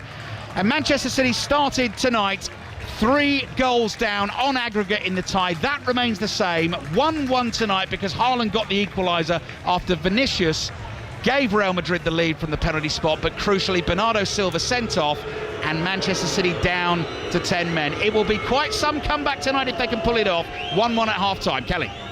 Ali, thank you very much. Alistair Bruce Ball and Leon Osman at the Etihad for this one. And Leon, not only is it level on the night, not only do Manchester City still have to overturn that deficit, they're down to 10 men, and you can see the frustration starting to bubble over at the end of that first half.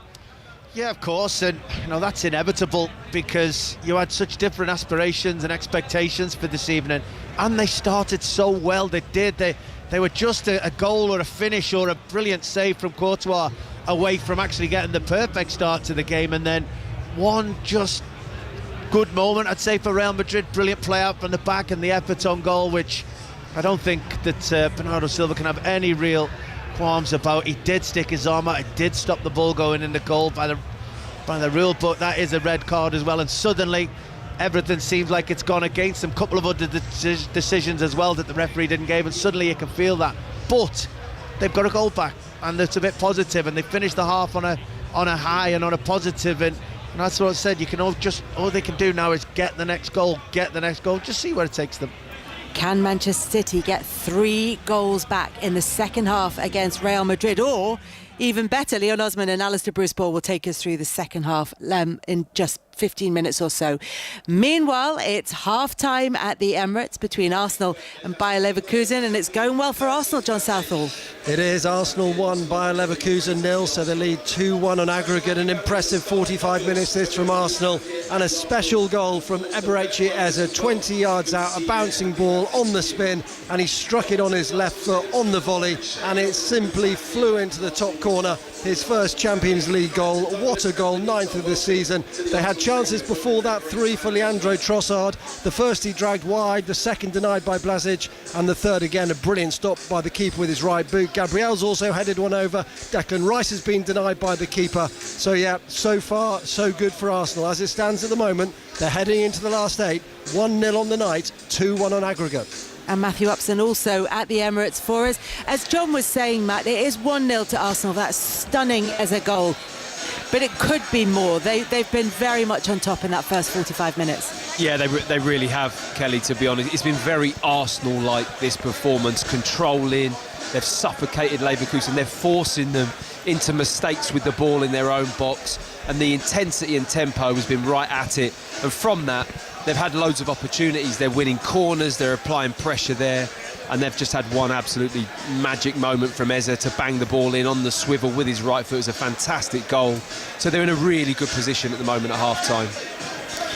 Thank you very much for that. We'll be back with the Emirates and keep you up to date with everything that's happening in that game, as Arsenal are looking comfortable in terms of trying to progress to the quarterfinals of the Champions League. Meanwhile, not at all comfortable for Chelsea at Stamford Bridge in lots of ways against Paris Saint-Germain. Chris Coles.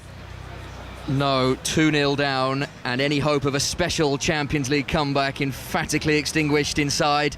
Quarter of an hour at Stamford Bridge, the holders ruthlessly taking the game away from Chelsea. Kvaratskhelia capitalising on a Sarr error to fire into the corner. Barcola superbly finishing from just inside the box with Chelsea wide open. They've had further good chances too. Chelsea have created bits and pieces. A João Pedro header just wide. Palmer forcing a good save from Safanov, but there's no real belief in their play. There's very little belief emanating from the stands, and the boos were prominent on the half-time whistle. Chelsea 0, Paris Saint-Germain 2, 7-2 PSG on aggregate. And Pat Nevin is also there. Pat, look, this was always going to be difficult for Chelsea, but have they showed any real fight or spirit or belief that they could get back into this tie, or even, put in a battling performance? They've not been absolutely awful. They've created a few chances. They went for it. They went for the back three. I mentioned before the game, I thought they might be tempted by that, but there's a problem with that. You leave yourself 3 against 3 against Kvaratskhelia, against Barcola, and against a not bad player called Dembele as well. And if you do that man for man at the back, and you've left 2 20-year-olds and the white players there, if you get done in the break, don't be surprised. To say with something like Julian Roland, who we were talking about earlier on, would say, "Le bleu, ils ont toy knife." And the guy beside me said that, by the way. They are so naive the way they're playing just now, and you could see it coming an absolute mile away. But there's another little part of him that thinks, well, they had to have a go, didn't they? They had to try something. Well, they tried something. Well, it's not worked. They're 7-2 down. And do you know the best thing you could do now? Go back to a 4 at the back and just try and shut up shop a wee bit, because there was a moment there that it could have got very, very ugly. And if I'm honest with you, Kelly, I think the foot has completely come off the gas from PSG just now. They're just cruising. Pat, thank you very much for that. We're keeping you up to date with everything that happens in the Champions League. We're also across what's happening in the EFL, including in the Championship, where there's been a goal at the game between Watford and Wrexham. Charlie Slater. Wrexham have won back, just the start they needed to the second half. Corner kick, the ball is flicked into the back of the net by the head of Max Cleworth, who darted to the near post and flicked it to the back stick. It's Watford 2, Wrexham 1. In League One, watching Cardiff against Wickham, it's Molly Stevens. Where it's 10-man, Cardiff 0, Wickham 0. Wickham trying desperately to make the extra man count. The ball bobbling around their box, but it doesn't find the back of the net. It remains goalless. And watching Huddersfield Lincoln, Adam Cottier. The League One leaders, Lincoln, are 2-1 down here. They got themselves back into the game after a Feeney own goal. They haven't lost since November. They're trying their best. Ben House has come close to equalising. It remains Huddersfield 2, Lincoln 1. In League Two, Newport County taking on Bromley. David Kernan. Yes, it's goalless here despite Newport's dominance. They've been excellent, great intensity. Matt Baker missed an open goal in the first half, and Ben Lloyd has just hit the post from the edge of the 6-yard box. Bromley, they've been completely under the cosh throughout since the word go. 25 minutes left here. It's Newport 0, Bromley 0. Regular updates from everything that's happening in the EFL this evening, and of course we'll keep you up to date with the Premier League clubs in Champions League action this evening. Manchester City 1-1 against Real Madrid on the night, but they trail by 4-1 on aggregate. Arsenal 1-0 up at half-time on the night, 2-1 up against Bayer Leverkusen on aggregate, and Chelsea a 5-2 defeat in the first leg. They're 2-0 down at Stamford Bridge in the second leg. They are 7-2 down on aggregate. We'll keep you up to date with all of that after we've had the BBC News headlines from Mark Summers. The voice of the UK. This is BBC Radio 5 Live. And we'll start with some breaking news. In the past few minutes, Iranian authorities have confirmed the death of the country's security chief, Ali Laranjani. He was targeted in an Israeli airstrike last night. The director of the United States National Counterterrorism Centre has resigned. Joe Kent says he cannot in good conscience support the ongoing war in Iran, as the country posed no imminent threat to the US. President Donald Trump says Mr. Kent was weak on security and it's a good thing he's resigned. Here, the Ukrainian President Volodymyr Zelensky has told MPs and peers that the Iranian regime and Vladimir Putin's Russia are brothers in hatred. He said Ukraine had deployed more than 200 anti-drone experts to help Gulf countries defend themselves against Iranian strikes. In other news, meningitis B vaccinations to be given to some university students in Kent to tackle an outbreak which has claimed 2 lives and put several others in hospital. Some pharmacies there are warning of shortages as people living around Canterbury have paid around £200 for the jab privately. Metel Haidav is a pharmacist in the area. I've received 30 phone calls just for vaccination inquiry and NHS 111 referral. Normally we get it for minor illnesses. Every single referral was inquiry about meningitis vaccine. Members of the Scottish Parliament are holding their final debate on whether to legalise assisted dying. If the bill passes, it would allow terminally ill, mentally competent adults to seek medical help to end their lives. The vote on the legislation is expected at around 10 o'clock tonight. And Glasgow Central Station will partially reopen tomorrow, having closed for more than a week after a large fire destroyed a nearby building. Network Rail says it expects trains to run on about half of the platforms. On BBC iPlayer. You have a very serious problem. You need support. Well, it's a bit dramatic. Based on the best-selling books by Marion Keyes. Everyone has their dramas. Sure, a house with that many women, how could we avoid it? The Walsh Sisters. Welcome to the family. Watch on BBC iPlayer. This is 5 Live Sports, the Champions League with Kelly Cates. Listen on BBC Sounds. This evening on 5 Live Sport, Arsenal 1-0 up at home to Bayer Leverkusen.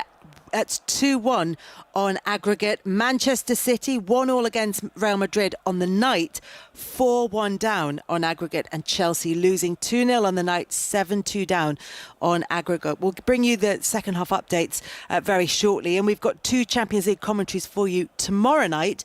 We're at Anfield for Liverpool against Galatasaray at 8. And before that, we'll be in Barcelona, where Newcastle are level at 1-1 going into the second leg.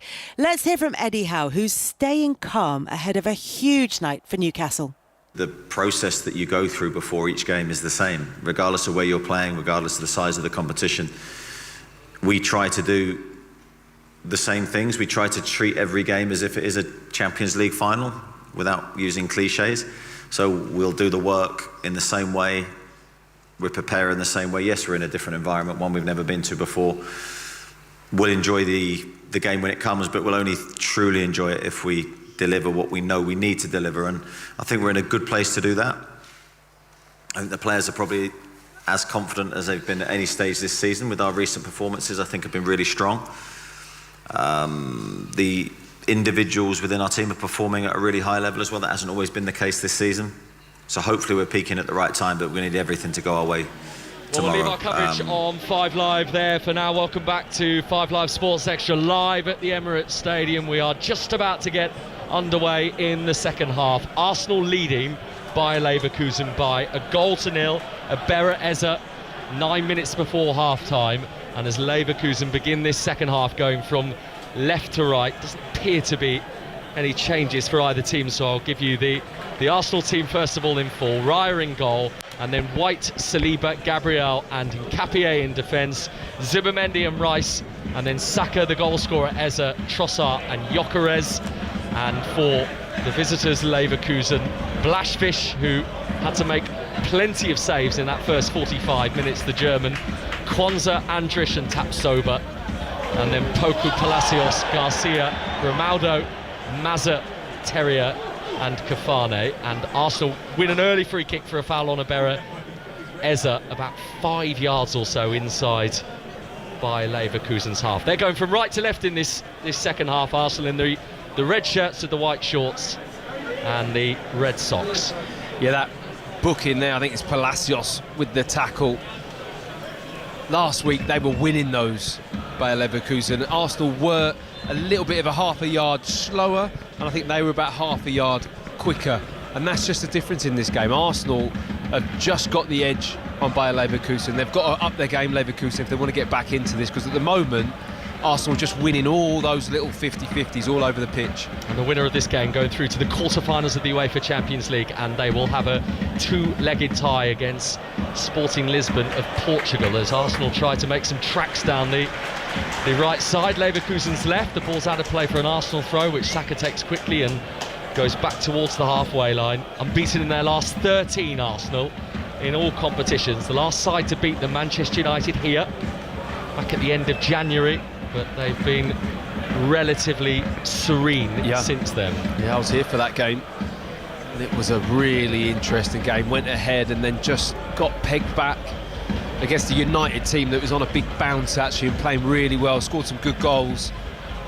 But on the whole, I mean, there's not a lot to criticise really from Arsenal's season across all 4 competitions, and like you've mentioned, barely losing a game. That was always going to be a very difficult task for the visitors tonight. 6th place Bundesliga side Bayer Leverkusen, who themselves have only lost once in their last 14, so it's not like they haven't been in relatively rude health, as well as Kafane, the Cameroonian, making his way forward here for Bayer Leverkusen. He's in the box to the left-hand side. He's got support coming. He tries to find Poku, and it's intercepted by Zubamendi and rolls out of play for a Leverkusen throw. Yeah, Saliba just complaining there like there was a foul. I don't think there was. Kafane got the better of him in that channel physically. Saliba tried to reel him back in, but he shrugged him off, and Saliba went to the floor. I think it's credit really to Christian Kafane that he's starting again tonight, considering Patrick Schick is available again, having just returned from injury, but he's the chosen man tonight. Yeah, and honestly, he did well that well out there that I think Kasper Hjumlen had to think, I've got to start him again and see what he's done, and he's just shown there he's a real threat. Eze trying to play the ball wide to Ben White on the right-hand side. There is a handball, I think, that the referee has noticed there, so it's going to be an Arsenal free kick. Still Chelsea 0, Paris Saint-Germain 2, and Manchester City 1, Real Madrid 1. The second half is just getting underway, and that one at the Etihad. 4-1 Real Madrid lead on aggregate. Manchester City down to 10 men. Arsenal free kick quickly over the top towards Trossard. Takes it down, edge of the box, shoots right foot in. Oh, it was bending.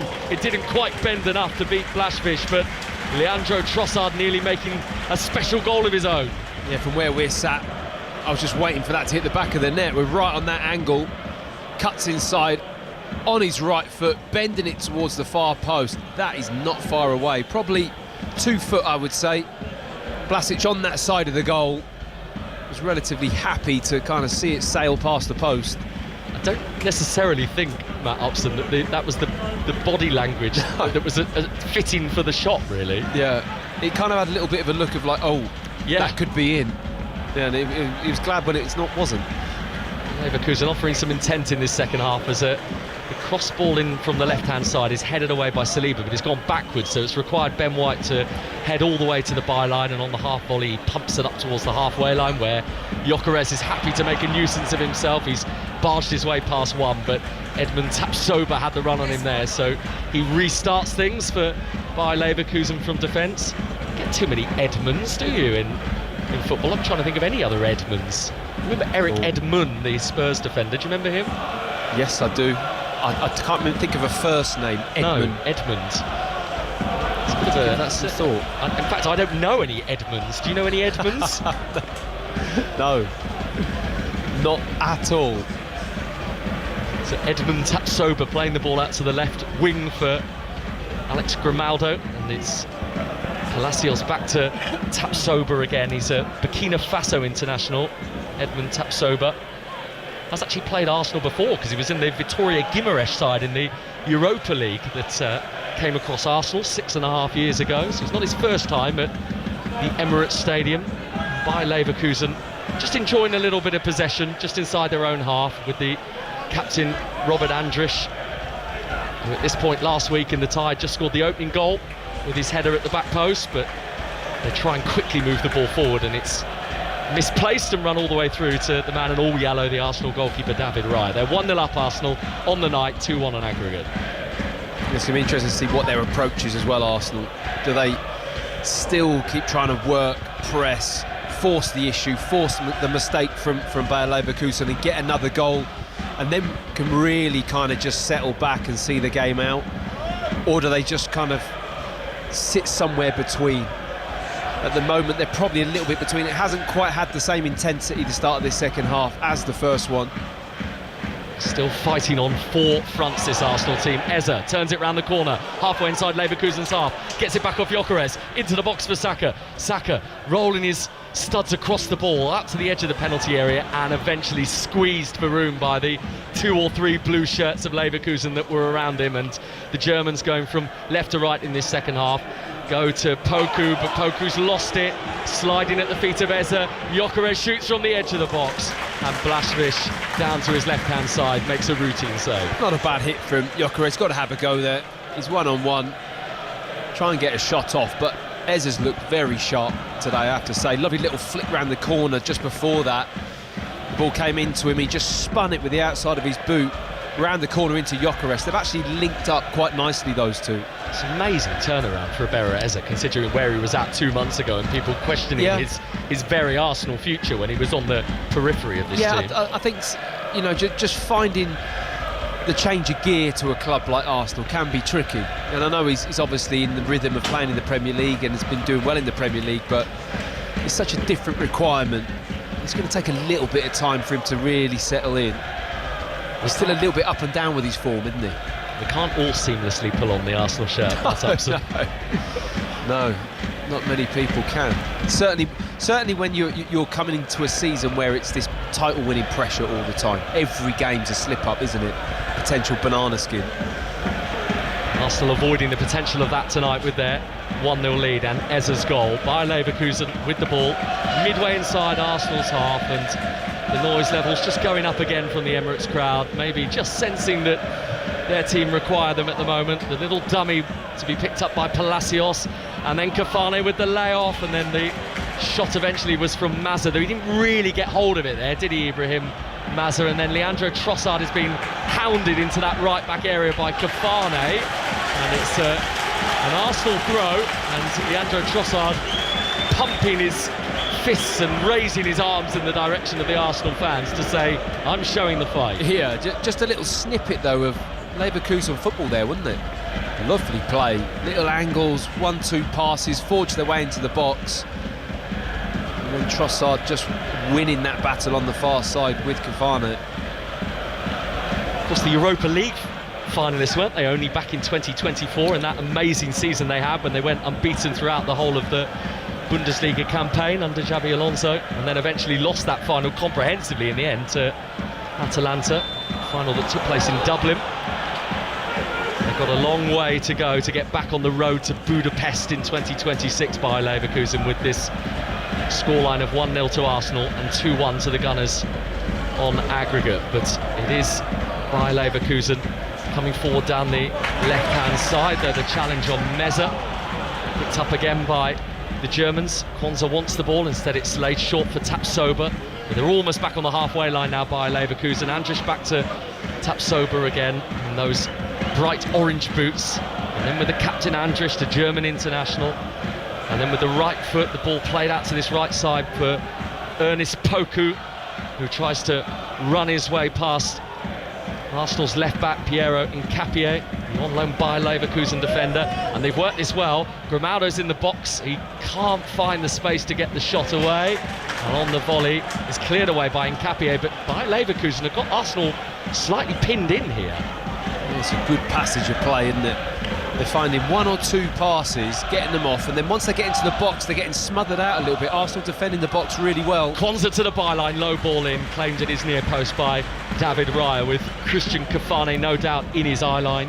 Yeah, it tells you how controlled the play has been, because Kwanzaa's up in the 18-yard box crossing the ball. I mean, he's the right-sided centre-back of a back three.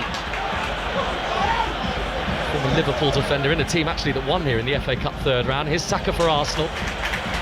Trossard, who's had the one big chance of this second half for the Gunners, left-footed dinked ball in, which Tapsoba, after the initial nod down, is able to hook away.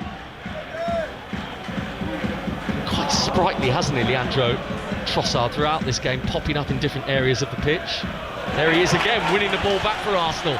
20 yards outside the box, he's urged to shoot, instead he gives it to Eze.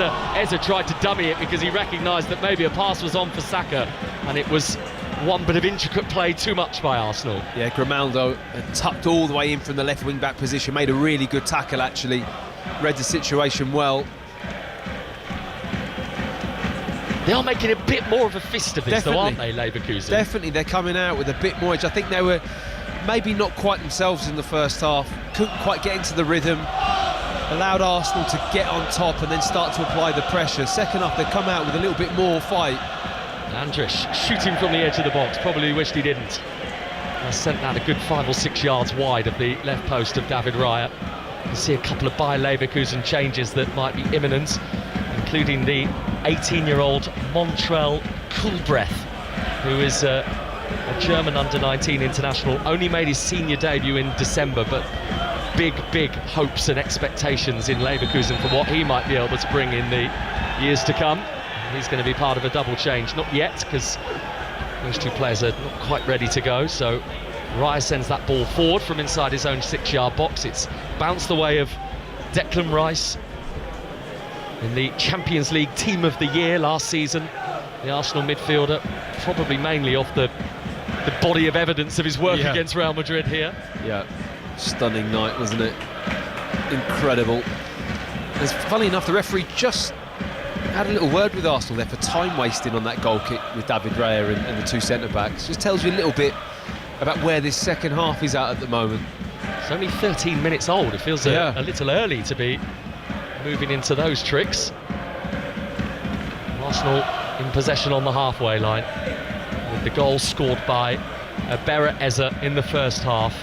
A really lethal finish from the Arsenal number 10 in both the numbers on the back of his shirt and the position he's playing tonight. That's given away by Arsenal. Here is Kafane, 5 yards outside the Arsenal penalty area. His layoff for Terrier. Terrier was asking for it back. Instead, it's come to the right side for Kwanzaa, who is not too far outside the Arsenal box. Poku from the right. It's gone back 15 yards for Andrish. First time ball with his right foot infield towards Garcia. Here's Palacios. Palacios thinking it forward to the left. Grimaldo with the crossing opportunity. And the ball is loose to Kwanzaa, but Kafane is deemed to have fouled Gabriel. A push in the back, and Arsenal free kick indicated by tonight's referee, the Dutchman Danny McKelly. He does that well, Gabriel, doesn't he? When he gets that kind of contact and foul, he does go down quite easily, doesn't he, for a big centre-back, and just Kafane gets in the wrong side of him, puts his arms around his waist. Gabriel wins the header, but then just throws himself to the floor, wins that foul right in the middle of the 18-yard box and just takes the pressure off what's been a tricky 5 minutes for Arsenal. Let's have a look at these two changes then for Bayer Leverkusen. I mentioned the young German youth international Montrell Kulbreath. He's on for Ernest Poku, so he'll play off this right-hand side. And the other change is Malik Tillman on for Martin Terrier, an American international who does have 6 goals this season, and actually supporters of Glasgow Rangers will remember him because he had a loan spell a few years ago in Scotland from Bayern Munich, his first club, and he immediately takes a couple of touches on the halfway line and goes short for Garcia for Leverkusen, to that left wing for Grimaldo, but with nowhere to go. Back into the Leverkusen defence again with Tapsoba, who's on the halfway line. Ball returned to him from Andrish. Hour reached at the Emirates. Arsenal 1, Bayer Leverkusen 0 here on 5 Live and via BBC Sounds, as Grimaldo makes a bursting run down the left wing, reaches the ball on the byline, swings it in. It's come to Tillman. Tillman with the nod down, and then the clearance away by Gabriel ahead of Kafane. And Andrish goes backwards to Blaszczak, and the goalkeeper needed a good 15 yards outside of his box there to smash that away upfield for Leverkusen. And then the challenge on the halfway line by Kwanzaa, and it's an Arsenal throw on this near left side. Matthew Upson. Yeah, Arsenal just need to settle into this second half a little bit. It's far too edgy for what they were hoping for. I'm looking at Mikel Arteta. He's really kind of busying around his technical area, like he always does, if I'm honest. I mean, whether it could be 3-0 to Arsenal or 1-0, it would probably still be the same, but there's just a feel to the game that Leverkusen are just getting a little bit too far back into this football match. This is 338th game in charge of Arsenal tonight, and his team are in Leverkusen's box here. The ball across, oh, what a miss that is. How's that stayed out? Nkapia was at the far post, and Kwanzaa it was just about getting across his path to clear. And all of a sudden, from one end, Leverkusen come and Arsenal down the other. No, the space was not available for them to step into the challenger. A good one by Zubamendi. And Gyökeres carrying it forward outside the penalty area on his right foot, back on his left, deflection on the shot, off Andrich, and it spins away for an Arsenal corner. Wow, end-to-end stuff in that moment there. The first clearance from Kwanzaa was unbelievable, to be honest. I mean, it was a certain tap-in, and he wraps his foot round it to get it away. He goes up the other end for a tackle, and then this one here with Gyökeres. Saka is absolutely screaming for the ball over the far side. Once he decides he's going to shoot, he just keeps his head down, doesn't quite get it up to see him. It's a shot with his left foot. I mean, it ricocheted off of the defender and out for a corner, so at least Arsenal have a corner, but it never really looked too threatening. Gabriel Martinelli's got the tracksuit top off. He's taking a couple of big swigs of water down in the Arsenal technical area, so he's going to be coming on shortly for Arsenal. This is their 8th corner of the evening, and Bukayo Saka with Arsenal leading by Leverkusen 1-0 on the night, 2-1 on aggregate. Saka's corner in towards the near post, and the little flick on by Gabriel. I think, even though it looked like a poor corner, that was intended. Then Arsenal win the ball back. That wasn't intended by Leverkusen to present possession back to Arsenal like that. Saka trying to hound at the byline, and eventually the Germans do get it away. But in steps Declan Rice. It's set up for him nicely. Right-footed shot! He scored another Champions League goal for Declan Rice, and maybe the goal that takes Arsenal into the quarter-finals. Declan Rice slides on his knees, arms outstretched. It's another moment to remember for Rice, and Arsenal 2-0 up now against Bayer Leverkusen, 3-1 on aggregate. They look destined for yet another big Champions League night. Wow, we've already seen one incredible goal in this game from Eber Eze, but honestly, I think this one might be better, just in terms of the tariff of the touch that Declan Rice has to have. He gets to the ball first, it's bouncing in front of him, he has a brilliant first touch, he then just sets himself again with his right foot and bends it right into the bottom corner off the post. I mean, it's out of nothing, like Eze's, both very similar in that sense. That is a super goal from Declan Rice, brilliant. And a lovely bit of symmetry as well. Eze in the 36th minute, Rice in the 63rd. Arsenal 2, Bayer Leverkusen 0, 3-1 on aggregate. And just like Eber Eze, a first Champions League goal this season for Rice. You go in Eze's goal better? For me, yes, but I absolutely get what you're saying about the brilliance of that. It's got more of a wow factor, Eze's goal, for sure, because, you know, it's on the swivel, it's setting up on the volley, bang, it's bursting the net. That goal from Declan Rice is a brilliant piece of skill. The take, it's a clearance out of the air. Not only does he get to it first in front of the defensive player, he's then got to control it on the half volley, he's running at full tilt, have another touch, and then to be composed to bend it in the bottom corner. It's just a great goal. Now the Emirates has found a voice that has been louder than any other point tonight. Sporting Lisbon of Portugal for the winners of this tie, and right now that name next to Sporting Lisbon's in the UEFA Champions League bracket looks like it's going to be the name of Arsenal. Here's Grimaldo for Leverkusen, cross on the left, the header from Kafane, it's come to the far post, kept alive by Kulbreth, and then headed away by Nkapia on the edge of his 6-yard box, picked up again by Andrich, who is 35 yards from goal, short pass infield for Garcia, teed off for Tapsoba. They're working this from right to left, Leverkusen, but if it's going to happen for the Germans, you really do sense it. It's going to need to happen soon from here, and we know this Arsenal team just do not concede many goals, and they're preparing a triple change as well, Arsenal, shortly. I think I can see Mosquera down there. Yep. Who else have you spotted? Christian Norgard. Yeah. And Martinelli. I mean, that can be, you know, just to freshen it up, or also be interested to see who comes off. You can kind of guess. Big game. Cup final coming up Sunday, 2-0 up. I think Mikel Arteta feels that it's safe enough to make those changes now. Manchester City League Cup final Sunday, live on 5 Live, 4:30. Kulbreth for Leverkusen, who've had the ball for the last couple of minutes, really since that second goal from Arsenal, but even though they're popping it round with some purpose, those in blue going from left to right, they're not able to penetrate this Arsenal back line, and Gabriel makes the interception on his chest and then hooks it upfield, brought down again by Kwanzaa. Back on the halfway line to restart things, the small frame of the Argentinian Palacios. Might be one of those pointless quiz questions. I mean pointless in terms of not in terms of it being a bad question, but you know, when you struggle to get the answer of something.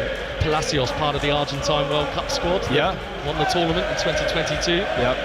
Might be one of those names that you don't really remember from the list of the 23, which I think it still was in that tournament. Here's Eza. Pointless question. Yes, it is.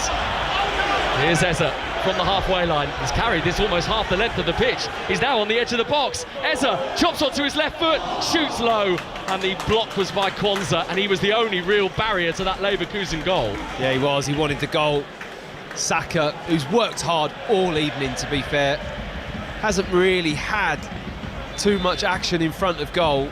He was crying out for the ball again, and I think Eza was toying with the fact of just luring the defender towards him, then quickly offloading it to his right into Saka's path. But in fairness to him, the defender didn't really commit. He just held his position and allowed him to keep running and running and running with the ball till he got to the edge of the box and thought, do you know what, I'll just chop it onto my left foot and have a shot, which is exactly what he did, and it was a decent block from Aldrich. And had he scored that, would it have gone above the Eza and Rice goals as your favourite of the night? No. Let's not get carried away. No, steady. Right, let's have a look at these Arsenal changes then. Zubimendi's the first to come off, so Christian Nørgaard is going to be a straight replacement for him in the centre of midfield. Ben White also departing for the young Spaniard, Christian Mosquera. The last of those Arsenal changes, and Leandro Trossard, having just returned from that hip injury, he's managed 69 minutes tonight, and Martinelli replaces him as the last of that triple Arsenal change. Declan Rice never leads the field of play, does he? He really doesn't. Could he take him off now, do you think? Well, I just don't think he ever gets much of a break, to be fair. He features in nearly every game and just keeps churning out the performance level. It's pretty remarkable stuff. Physically, he's an absolute machine, Declan Rice, because he gets all over the pitch as well. Change as well for Bayer Leverkusen. In fact, Eza, who got injured, he's had to come off as well. That wasn't part of the plan for Arsenal and Mikel Arteta, but he picked up a bit of a bash after running through on goal there, so he's off. Kai Havertz, formerly of Bayer Leverkusen, of course scored the penalty last week, which felt crucial at the time, looks really crucial now. He's on for Eza, so that's 4 changes for Arsenal, all in a oneer. And an attacking change for Bayer Leverkusen, which they had to make really to go for this game. They've taken the midfielder Palacios off, and on comes their leading scorer, the Czech forward Patrick Schick. Yeah, it's a bold change, isn't it, from Kasper Humlen, who has to do something. You know, his team are going out of this tournament. You've got to roll the dice, and he's done that by taking off a midfield player and putting Schlick on, and they're just going to try and have a go here. I mean, it's ideal for Arsenal, to be honest, that they come out and really try and throw something forward. They could hit them on the counter. Chelsea are having a horrible night at Stamford Bridge. They're now 3-0 down at home to Paris Saint-Germain. Mayulu has got the latest goals, as Arsenal look for another one, which would certainly seal the deal. Gyökeres going one way, then the other on the left side of the box. He's clipped in the cross towards the far post, the downward header from Saka, and the ball forced over the line for a third Arsenal goal from Kai Havertz. His chest, his thigh perhaps, I don't know which part of the body it hit. Leverkusen wants a handball. Kai Havertz seemed to use every single bit of his body to force it over the line. It's 3-0 to Arsenal, and that surely does seal the deal. Yeah, we'll have to wait and see on the replay. I think it hits his hand. Certainly hits Havertz, and he's got a hold of the shirt of the Leverkusen player. I can't quite see who that is. It's Kwanzaa, is it? No, I don't think it is Kwanzaa. Maybe it is. Anyway, he's got hold of his shirt.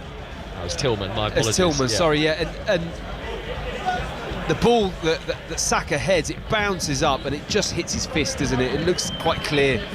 on the replay, and I assume the VAR will spot that. Yeah, well, they are having a look at it now, and indeed handball is the decision, so it is still only Arsenal 2, Bayer Leverkusen 0. Didn't exactly peel away with great velocity, did he, Kai Havertz, having put that ball in, almost as if to suggest he knew. Bit of a giveaway, isn't it? Yeah. So Chelsea is certainly going out because they're 8-2 down on aggregate to Paris Saint-Germain. Manchester City are still 1-1 with Real Madrid tonight, so they still need 3 more goals. Yeah, I mean, mind you, Havertz won't celebrate particularly if he scores tonight anyway. Didn't out in the Bay Arena when he scored, just out of respect to his old club, and was very subdued. That's a really good point, Matt. So actually, of all the English clubs, even though Arsenal are 3-1 up on aggregate, this is the tie that's got the most jeopardy in it still. Yes. And there'll be even more jeopardy if Bayer Leverkusen can make something of this latest attack. Kwanzaa to the right side for the young cool breath, who does 1 and then 2 step overs and comes back in field for Kwanzaa, and then on by Garcia, a little tap to his left hand side for Tapsoba. Andrish forcing it forward back to cool breath from the right. First time cross from him. Rice wasn't too sure of his bearings, who was around him, and with the bottom of his studs he puts it out of play for a Leverkusen corner. He's always in the right place at the right time, though, Declan Rice. His instinct on the pitch is absolutely superb. Defensive instinct especially. Just gets into areas, reads a situation, deals with it, tidies up. Just been invaluable for Arsenal this season. Alex Grimaldo was knocked out of the UEFA Europa League by Arsenal when he was at Benfica 5 years ago. He takes the corner, headed away at the near post by Gyökeres. That was warmly received by the Arsenal fans. Back out on this right-hand side again, the little run and the 1-2, and it's picked up well, but he can't quite take it with him there. Grimaldo suddenly appeared from the opposite side, and then Tillman, one of the Bayer Leverkusen substitutes, wins the visitors another corner, 2-0, and we're moving towards the last 16 minutes. Yeah, I'm yet to see them with any cutting edge, this Bayer Leverkusen team, though. I mean, now Stickson, he is more of a talisman, isn't he? More experienced in terms of in front of goal, but for as well as what they've played in moments in this two-legged tie, they haven't looked dangerous. And it comes from Grimaldo, out comes Rara, he didn't get there, he flapped at that completely, the Arsenal goalkeeper. It went up and over his head, and then at the back post it has gone behind for a corner off Saliba. Well, it's Gabriel who he collides with. Gabriel turns around and looks at him and says, "What are you doing? Where are you going?" Comes all the way out, gets nowhere near the ball, into bodies, and he's fortunate actually that it hits Saliba's knee. Another one from Grimaldo towards the far post, which has deviated the way of Saka, and Arsenal will break here. Saka infield to Gyökeres, right in the middle of the pitch from his own half, moves into Leverkusen territory. He's got 3 up with him. The layoff, across it comes, and it doesn't quite reach those in the middle there, which were both Havertz and Martinelli, who were desperately hoping Mosquera could find one of them. It was Mosquera, wasn't it, on the right, going all the way up and joined him. I thought maybe Gyökeres could have lent him the ball a touch earlier. I think he just waited and waited and waited, and when he passed it, it was just all on top of Mosquera. They won't. I mean, it doesn't feel like they're going to rue these moments. The Eza one from 5 or so minutes ago, that opportunity there, but no. One Bayer Leverkusen goal would potentially test the fragility of this Arsenal team, but I guess the point needs to be made that they're not as fragile perhaps as they were last season and the years gone by. No, I think one goal, okay, yeah, it would obviously apply the pressure a little bit, but 2 goals from Leverkusen in how the game's gone so far would be a real surprise. Against this Arsenal team that have not lost since the end of January, and actually have only conceded 32 goals in what is now 49 games. This is the 49th game of their season. They've only conceded 5 goals in the Champions League, haven't they? Yep. Not a 10th match. Yep, that's conceded 5 goals. Incredible, isn't it? And the only team who've scored more than 1 goal against them were the Kazakhstani side, Kairat Almaty here. But that was a much changed Arsenal. I think that point probably needs to be made as well. As Mosquera can't reach the pass that was forced out to him from the middle of the pitch by Gyökeres, so it's drifted beyond his foot and out for a Bayer Leverkusen throw. Arsenal 2, Bayer Leverkusen 0. Eza and Rice with the goals in either half, and we're just seeing Matt Upson, a replay of that Declan Rice goal. It's the the way the ball bends and then it licks the post, I'm swaying doesn't it? you, aren't I? You are. You are. It's a good goal, isn't it? Really good goal from Declan Rice. It's a great shot of Declan Rice running off to celebrate with a great big Arsenal flag behind him as part of those celebrations as well, which I'm sure we'll be seeing a bit more of in the days ahead, with Arsenal seemingly moving through to the quarterfinals of this competition, as they have tended to do in recent seasons. Yeah, it was such a Rice-like goal, wasn't it? Just power play. That's exactly... Corbrett's cross from the right, and the header from Quanzo found himself up there 10 yards out, trying to guide it across Raya's goal, got too much on it. Yeah, he's got forward a lot, Quanzo. And I think, Bayer Leverkusen had that period of the opening 10 minutes of the second half, and they started brightly. They had to make something happen in that period. They couldn't do that. Rice then scores, and yes, they're probing, they're getting crosses into the box, but they're just not looking likely to score for me. I guess it's worth remembering they have flustered 2 English teams this season in the Champions League. Here's Saka running into the box, menacingly right-footed shot, and pushed away. He was at his near post, Blaszczak, as he just palms it out for a corner to Arsenal. Yeah, he was forced onto his right side here, Saka. He saw the midfield player recovering, so he couldn't step inside. He does a step over, he wants to come inside, and then realises the space isn't there, so has a hit with his right. Month tomorrow since Bukayo Saka's last Arsenal goal. That was against Wolverhampton Wanderers. A couple in the Champions League already this season for him. Gabriel marching forward for the Arsenal corner.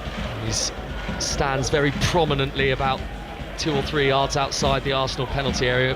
Mikel Arteta is animated as ever in the technical area. Saka's corner aimed for Gabriel, who then went towards that near post. Leverkusen trying to run it out of defence. That was slightly dangerous, wasn't it? Very hazardous play from the Germans, but they have got it upfield to Christian Kafane, who just hangs on to it, waits for a bit of support. And the supporters arrive now in multiple numbers, as Tillman, that his pass was poor, and Arsenal back on the front foot, though Declan Rice isn't necessarily powering forward with it this time. He was almost trying to be patient and wait for the run of Gyökeres. Yeah, Can't find the pass. Feed him the ball in behind, but it was just cut out quite comfortably, and here come Leverkusen. And they've got it on the right-hand side with Cool Breath, who tries to cross first time, the youngster. Blocked by Capie, and then swung back in by Garcia. That's one of the better balls of the night from Leverkusen, full stop. That was really swirling from Alex Garcia, and it's out for a Leverkusen throw on the far left. It had a real bit of whip, didn't it, that cross from Garcia, who I have to say the 2 central midfield players for Leverkusen are nowhere near as influential as what they were in the first leg. They really did well in the tie. They've just struggled a little bit here to come to terms with this Arsenal team. And they're certainly not as influential as the 2 that Arsenal started with in the middle of the park tonight. Absolutely not. 2-0 Arsenal lead. Tapsoba swirling it in. Kafane jumps, got a little bit on it, headed away by Capie, and then Coolbreath and Martinelli involved in a tussle for it. And Coolbreath giving away the foul, sending Martinelli to the floor. Free kick to Arsenal, 2-0 and 3-1 on aggregate. 10 minutes to go at the Emirates Stadium here on 5 Live Sports Extra. Champions League highlights for you on BBC One tomorrow from 10:40. You can get all the goals online as well shortly before that tomorrow night. And we'll have live commentary of 2 Champions League games for you on 5 Live and BBC Sounds tomorrow. We'll be in the Nou Camp for Barcelona against Newcastle. 1-1 from the first leg last week at St James's Park. That's from 5:30. And Liverpool against Galatasaray from 8. As well as keeping you up to date with Tottenham Hotspur against Atletico Madrid. Here is Havertz lobbing it into the penalty area. Gyökeres, bouncing ball, difficult one for him to bring down. Tapsoba hooking it away. Kafane trying to hold it up. He's got a strike partner now in Schick, who comes short to receive it. The layoff for Garcia in the centre circle, just inside his own half. A right-footed ball out to the right wing for Coolbreath, who's seen a fair bit of the ball actually. Montel Coolbreath since coming off the bench for Leverkusen. Back to him by Tillman, who's got the black gloves on. And now Garcia, not coming out to block him, but he didn't need to in the end because Garcia's cross has come off the back of a stooping Declan Rice. Back to Coolbreath again, still trying to keep the pressure on Leverkusen. Kwanza trying to take Martinelli towards the byline, and chops back inside, goes back to the edge of the penalty area. Andrich has got it now, the Leverkusen captain. And once more on this right wing with Garcia, but Arsenal keeping themselves in shape. Coolbreth just about keeping himself onside his floating cross, whipped out of the air by Raya, who quickly tries to get it downfield for Havertz, and outside of his penalty area, the goalkeeper Blaszczak decides he's just going to nudge it past Havertz. Yeah, it was calm in the end, wasn't it? Just waited and waited and waited, and everyone thought, oh, there's a little incident happening here, and then stepped in and lifted the ball over Havertz. It was cool play from Blaszczak. What percentage chance do you give Bayer Leverkusen from here of even getting one, let alone getting the two they need for extra time? Yeah, you can't say it totally, but it just feels a bit over, doesn't it? I mean, I'd be so surprised if they get something. Garcia's cross into the penalty area, Gabriel with the header away, and Saka with a bit of help from Mosquera.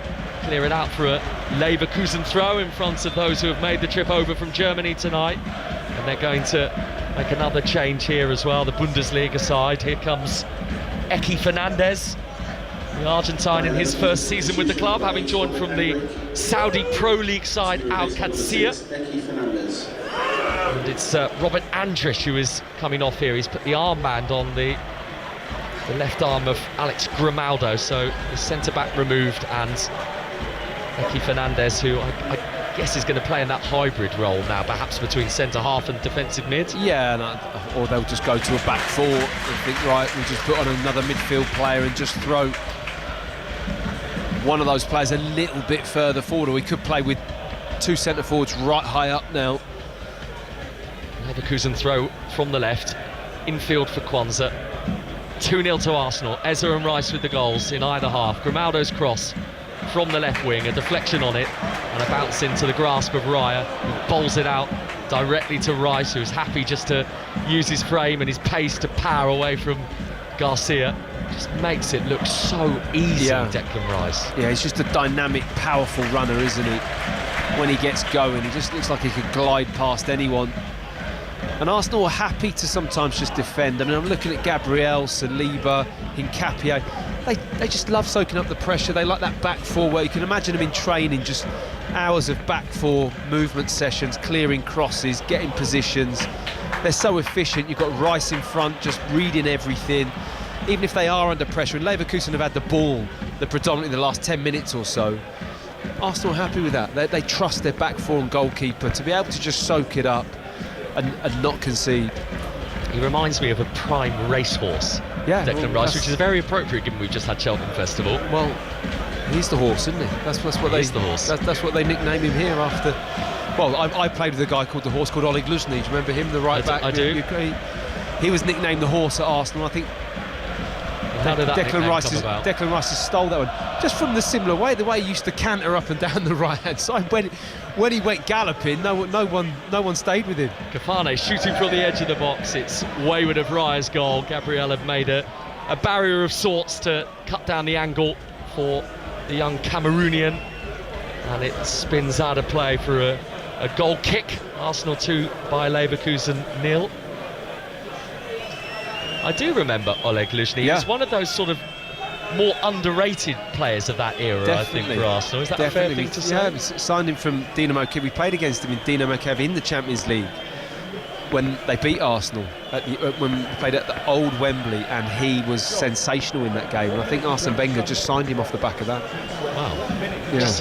Just seen a shot of talking of new talents. Just seen a shot of Max Dowman on the Arsenal bench. They used him tonight, Mikel Arteta, which he probably didn't want to, really, given the euphoria of the weekend. Don't want to overexpose the 16-year-old, do they, as Tapsoba inside his own box sends it upfield towards Schick, and then it's eventually bounced the way of Coolbreth, slightly fortunately on this right wing for Bayer Leverkusen. How long have we got left? 4 minutes in North London. Arsenal leading Bayer Leverkusen 2-0 on the evening, 3-1 on aggregate. So it really needs to happen soon for Bayer Leverkusen if they're to give themselves a passage back into this game, as Coolbreth, deep on the right, tees it up, the swinging cross from the substitute Fernandez, and caught again by Raya, who's made so many straightforward catches, hasn't he, from wide balls. It's been pretty comfortable for David Raya. Certainly in the box, he's really commanded that box well. Martinelli, 6 Champions League goals for him It's closing in on Thierry Henry's record in a single season of 7 for Arsenal. Mosquera has got very high on that right-hand side, tries to pull it back in the direction of the Bukayo Saka, and eventually it drops the way of Tapsoba, and Bayer Leverkusen are going to play their way out. He's almost doing as much attacking work, Christian Mosquera, as he is defensive. He's found himself in high positions a lot since he's come on. Here's Schick from about 30 yards out, and let me to ask Scotland fans what he can do from distance. Schick's giving it to Tillman. Tillman for cool breath in the box, tries to get it back. Oh, what a stop, Raya. Kafane came onto it, and the ball was heading for the top right-hand corner of Raya's goal, and the Arsenal keeper, who's been under-deployed for most of the night, has made an excellent save to keep this situation calm for the Gunners. Yeah, well, at last, Leverkusen have put a chance together, and it's a really good hit and a top save, I have to say. It's a hard finish to open his left foot out as the cross comes in and just try and guide it to the far post, but Raya does brilliant. Leverkusen corner is cleared away, and then the shot from the edge of the penalty area, a long way off target from Ibrahim Mazza. He's hoping for a bit of the sprinkling of the Eza magic. Yeah, well, it wasn't there, was it? I mean, Arsenal haven't had much of the ball since Declan Rice scored, have they? Really? I mean, it's been all by Leverkusen. But they're content with that, though, aren't they? Yeah, they have been. I mean, but probability says if you don't have the ball enough, eventually you concede a good opportunity, which they just have done.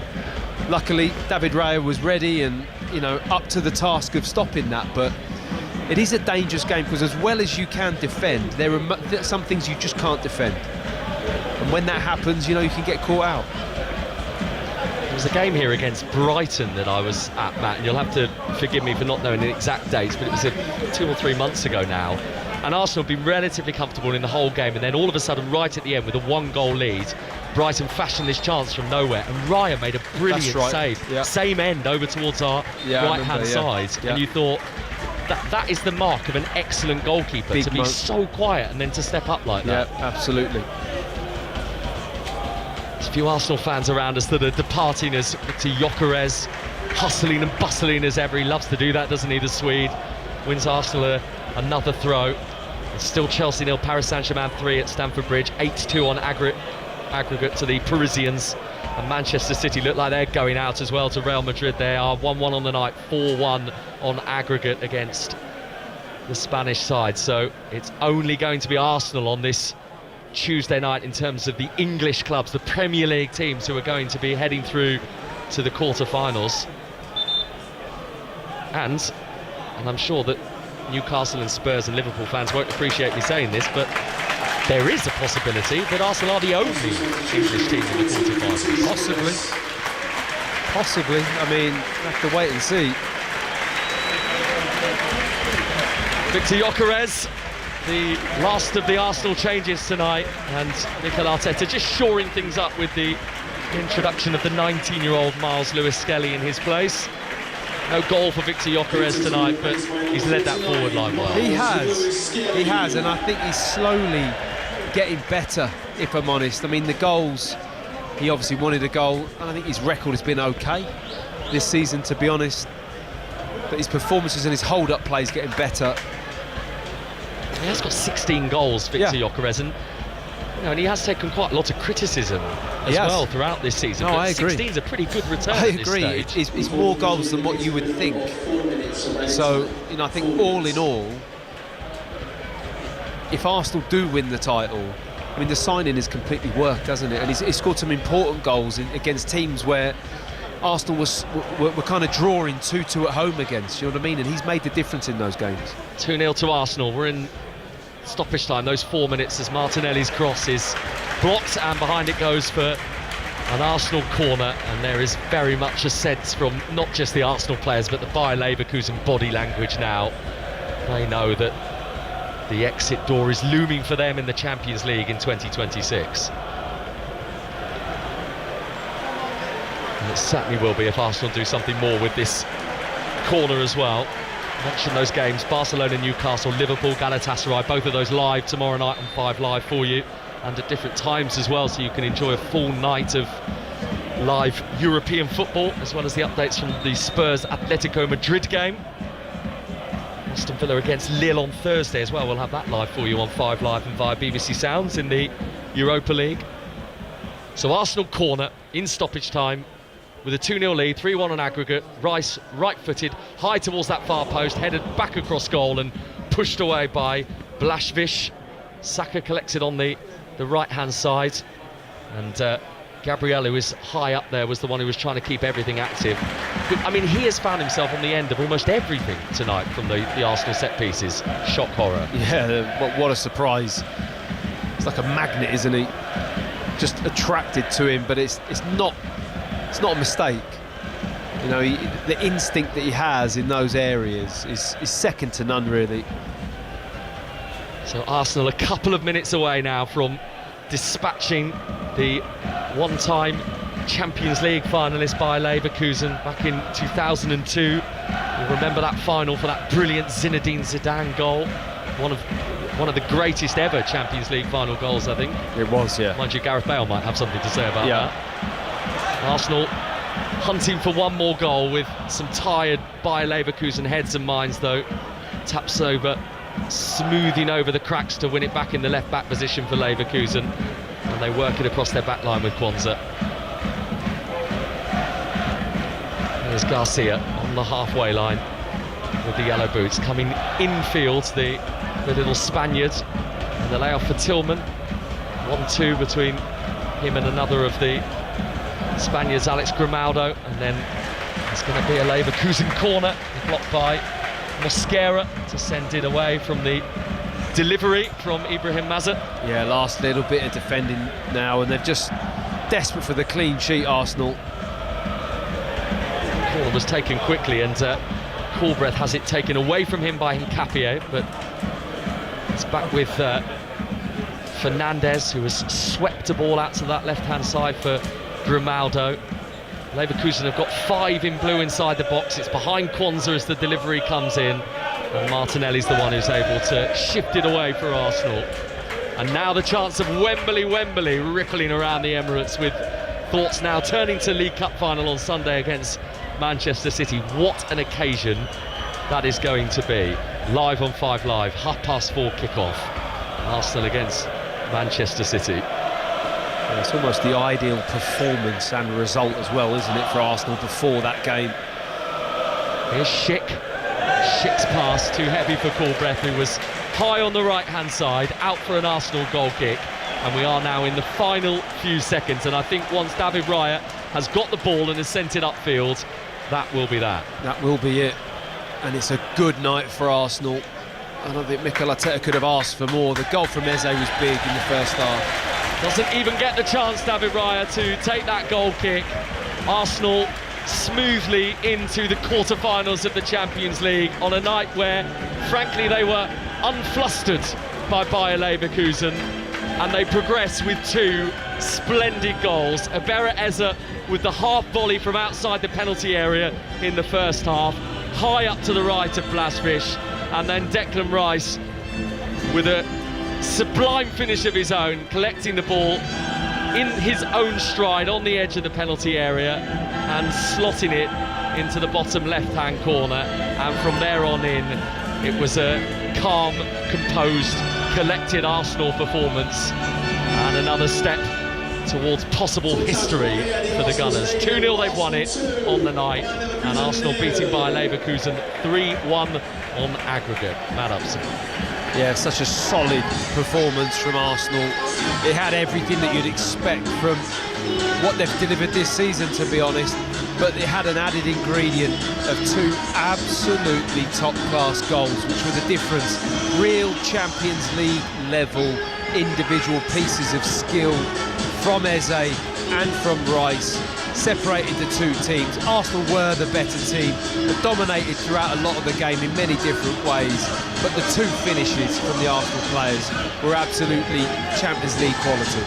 And you're right to pick up on the point that this is the perfect entrance really into Sunday's League Cup final with Manchester City.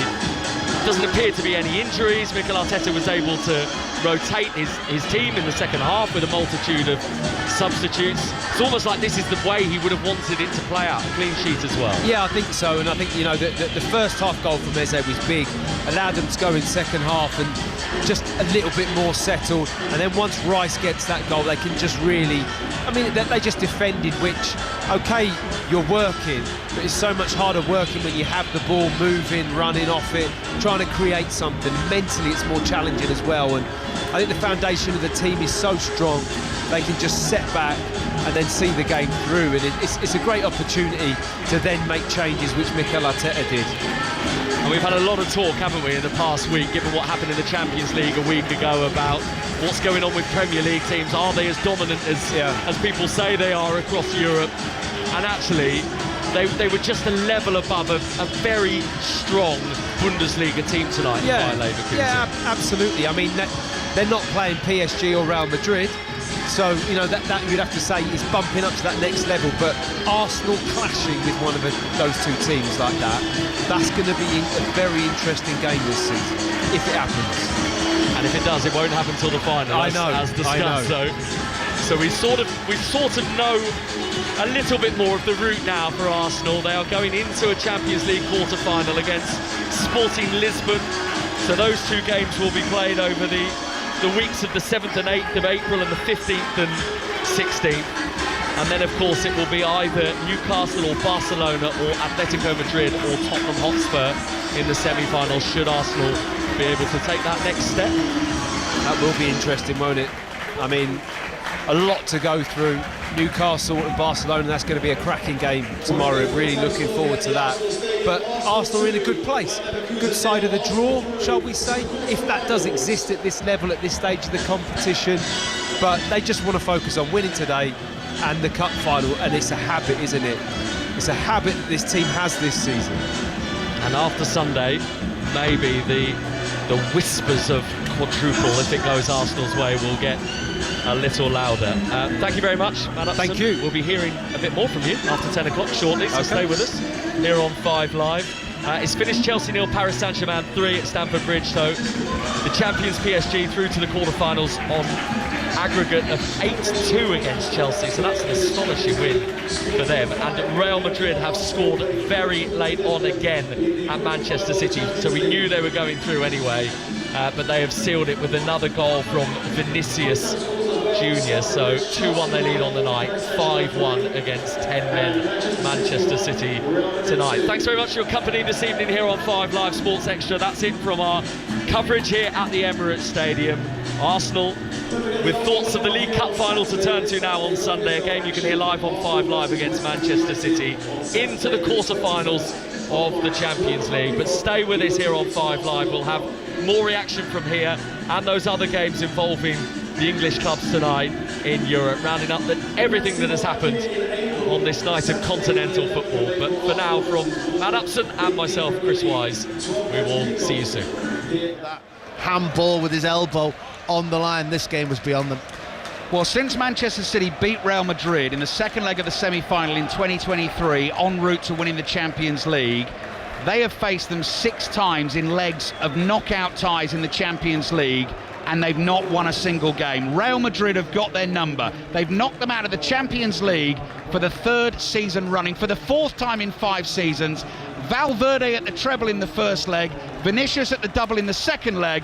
League Cup final next on the agenda for Manchester City. They've lost 2-1 on the night, and they go out 5-1 on aggregate. Alistair Bruce-Ball and Leon Osman are at the Etihad for us this evening. And Ali, you said at the end there are wider questions for Manchester City, and we will cover them, about what happens for the rest of this season and even beyond between now and 10:30. But Leon, on the match itself, you kind of alluded to it in your commentary of Real Madrid's second goal, the Vinicius Junior goal, where you said it was almost as though Real Madrid were showing City that if they'd wanted to score more at any point, they could have done. There was something almost casual about it. There was. I haven't got the stats in front of me, Kelly, but before that, I think maybe 2 efforts they'd had at Manchester City's goal in the second half. They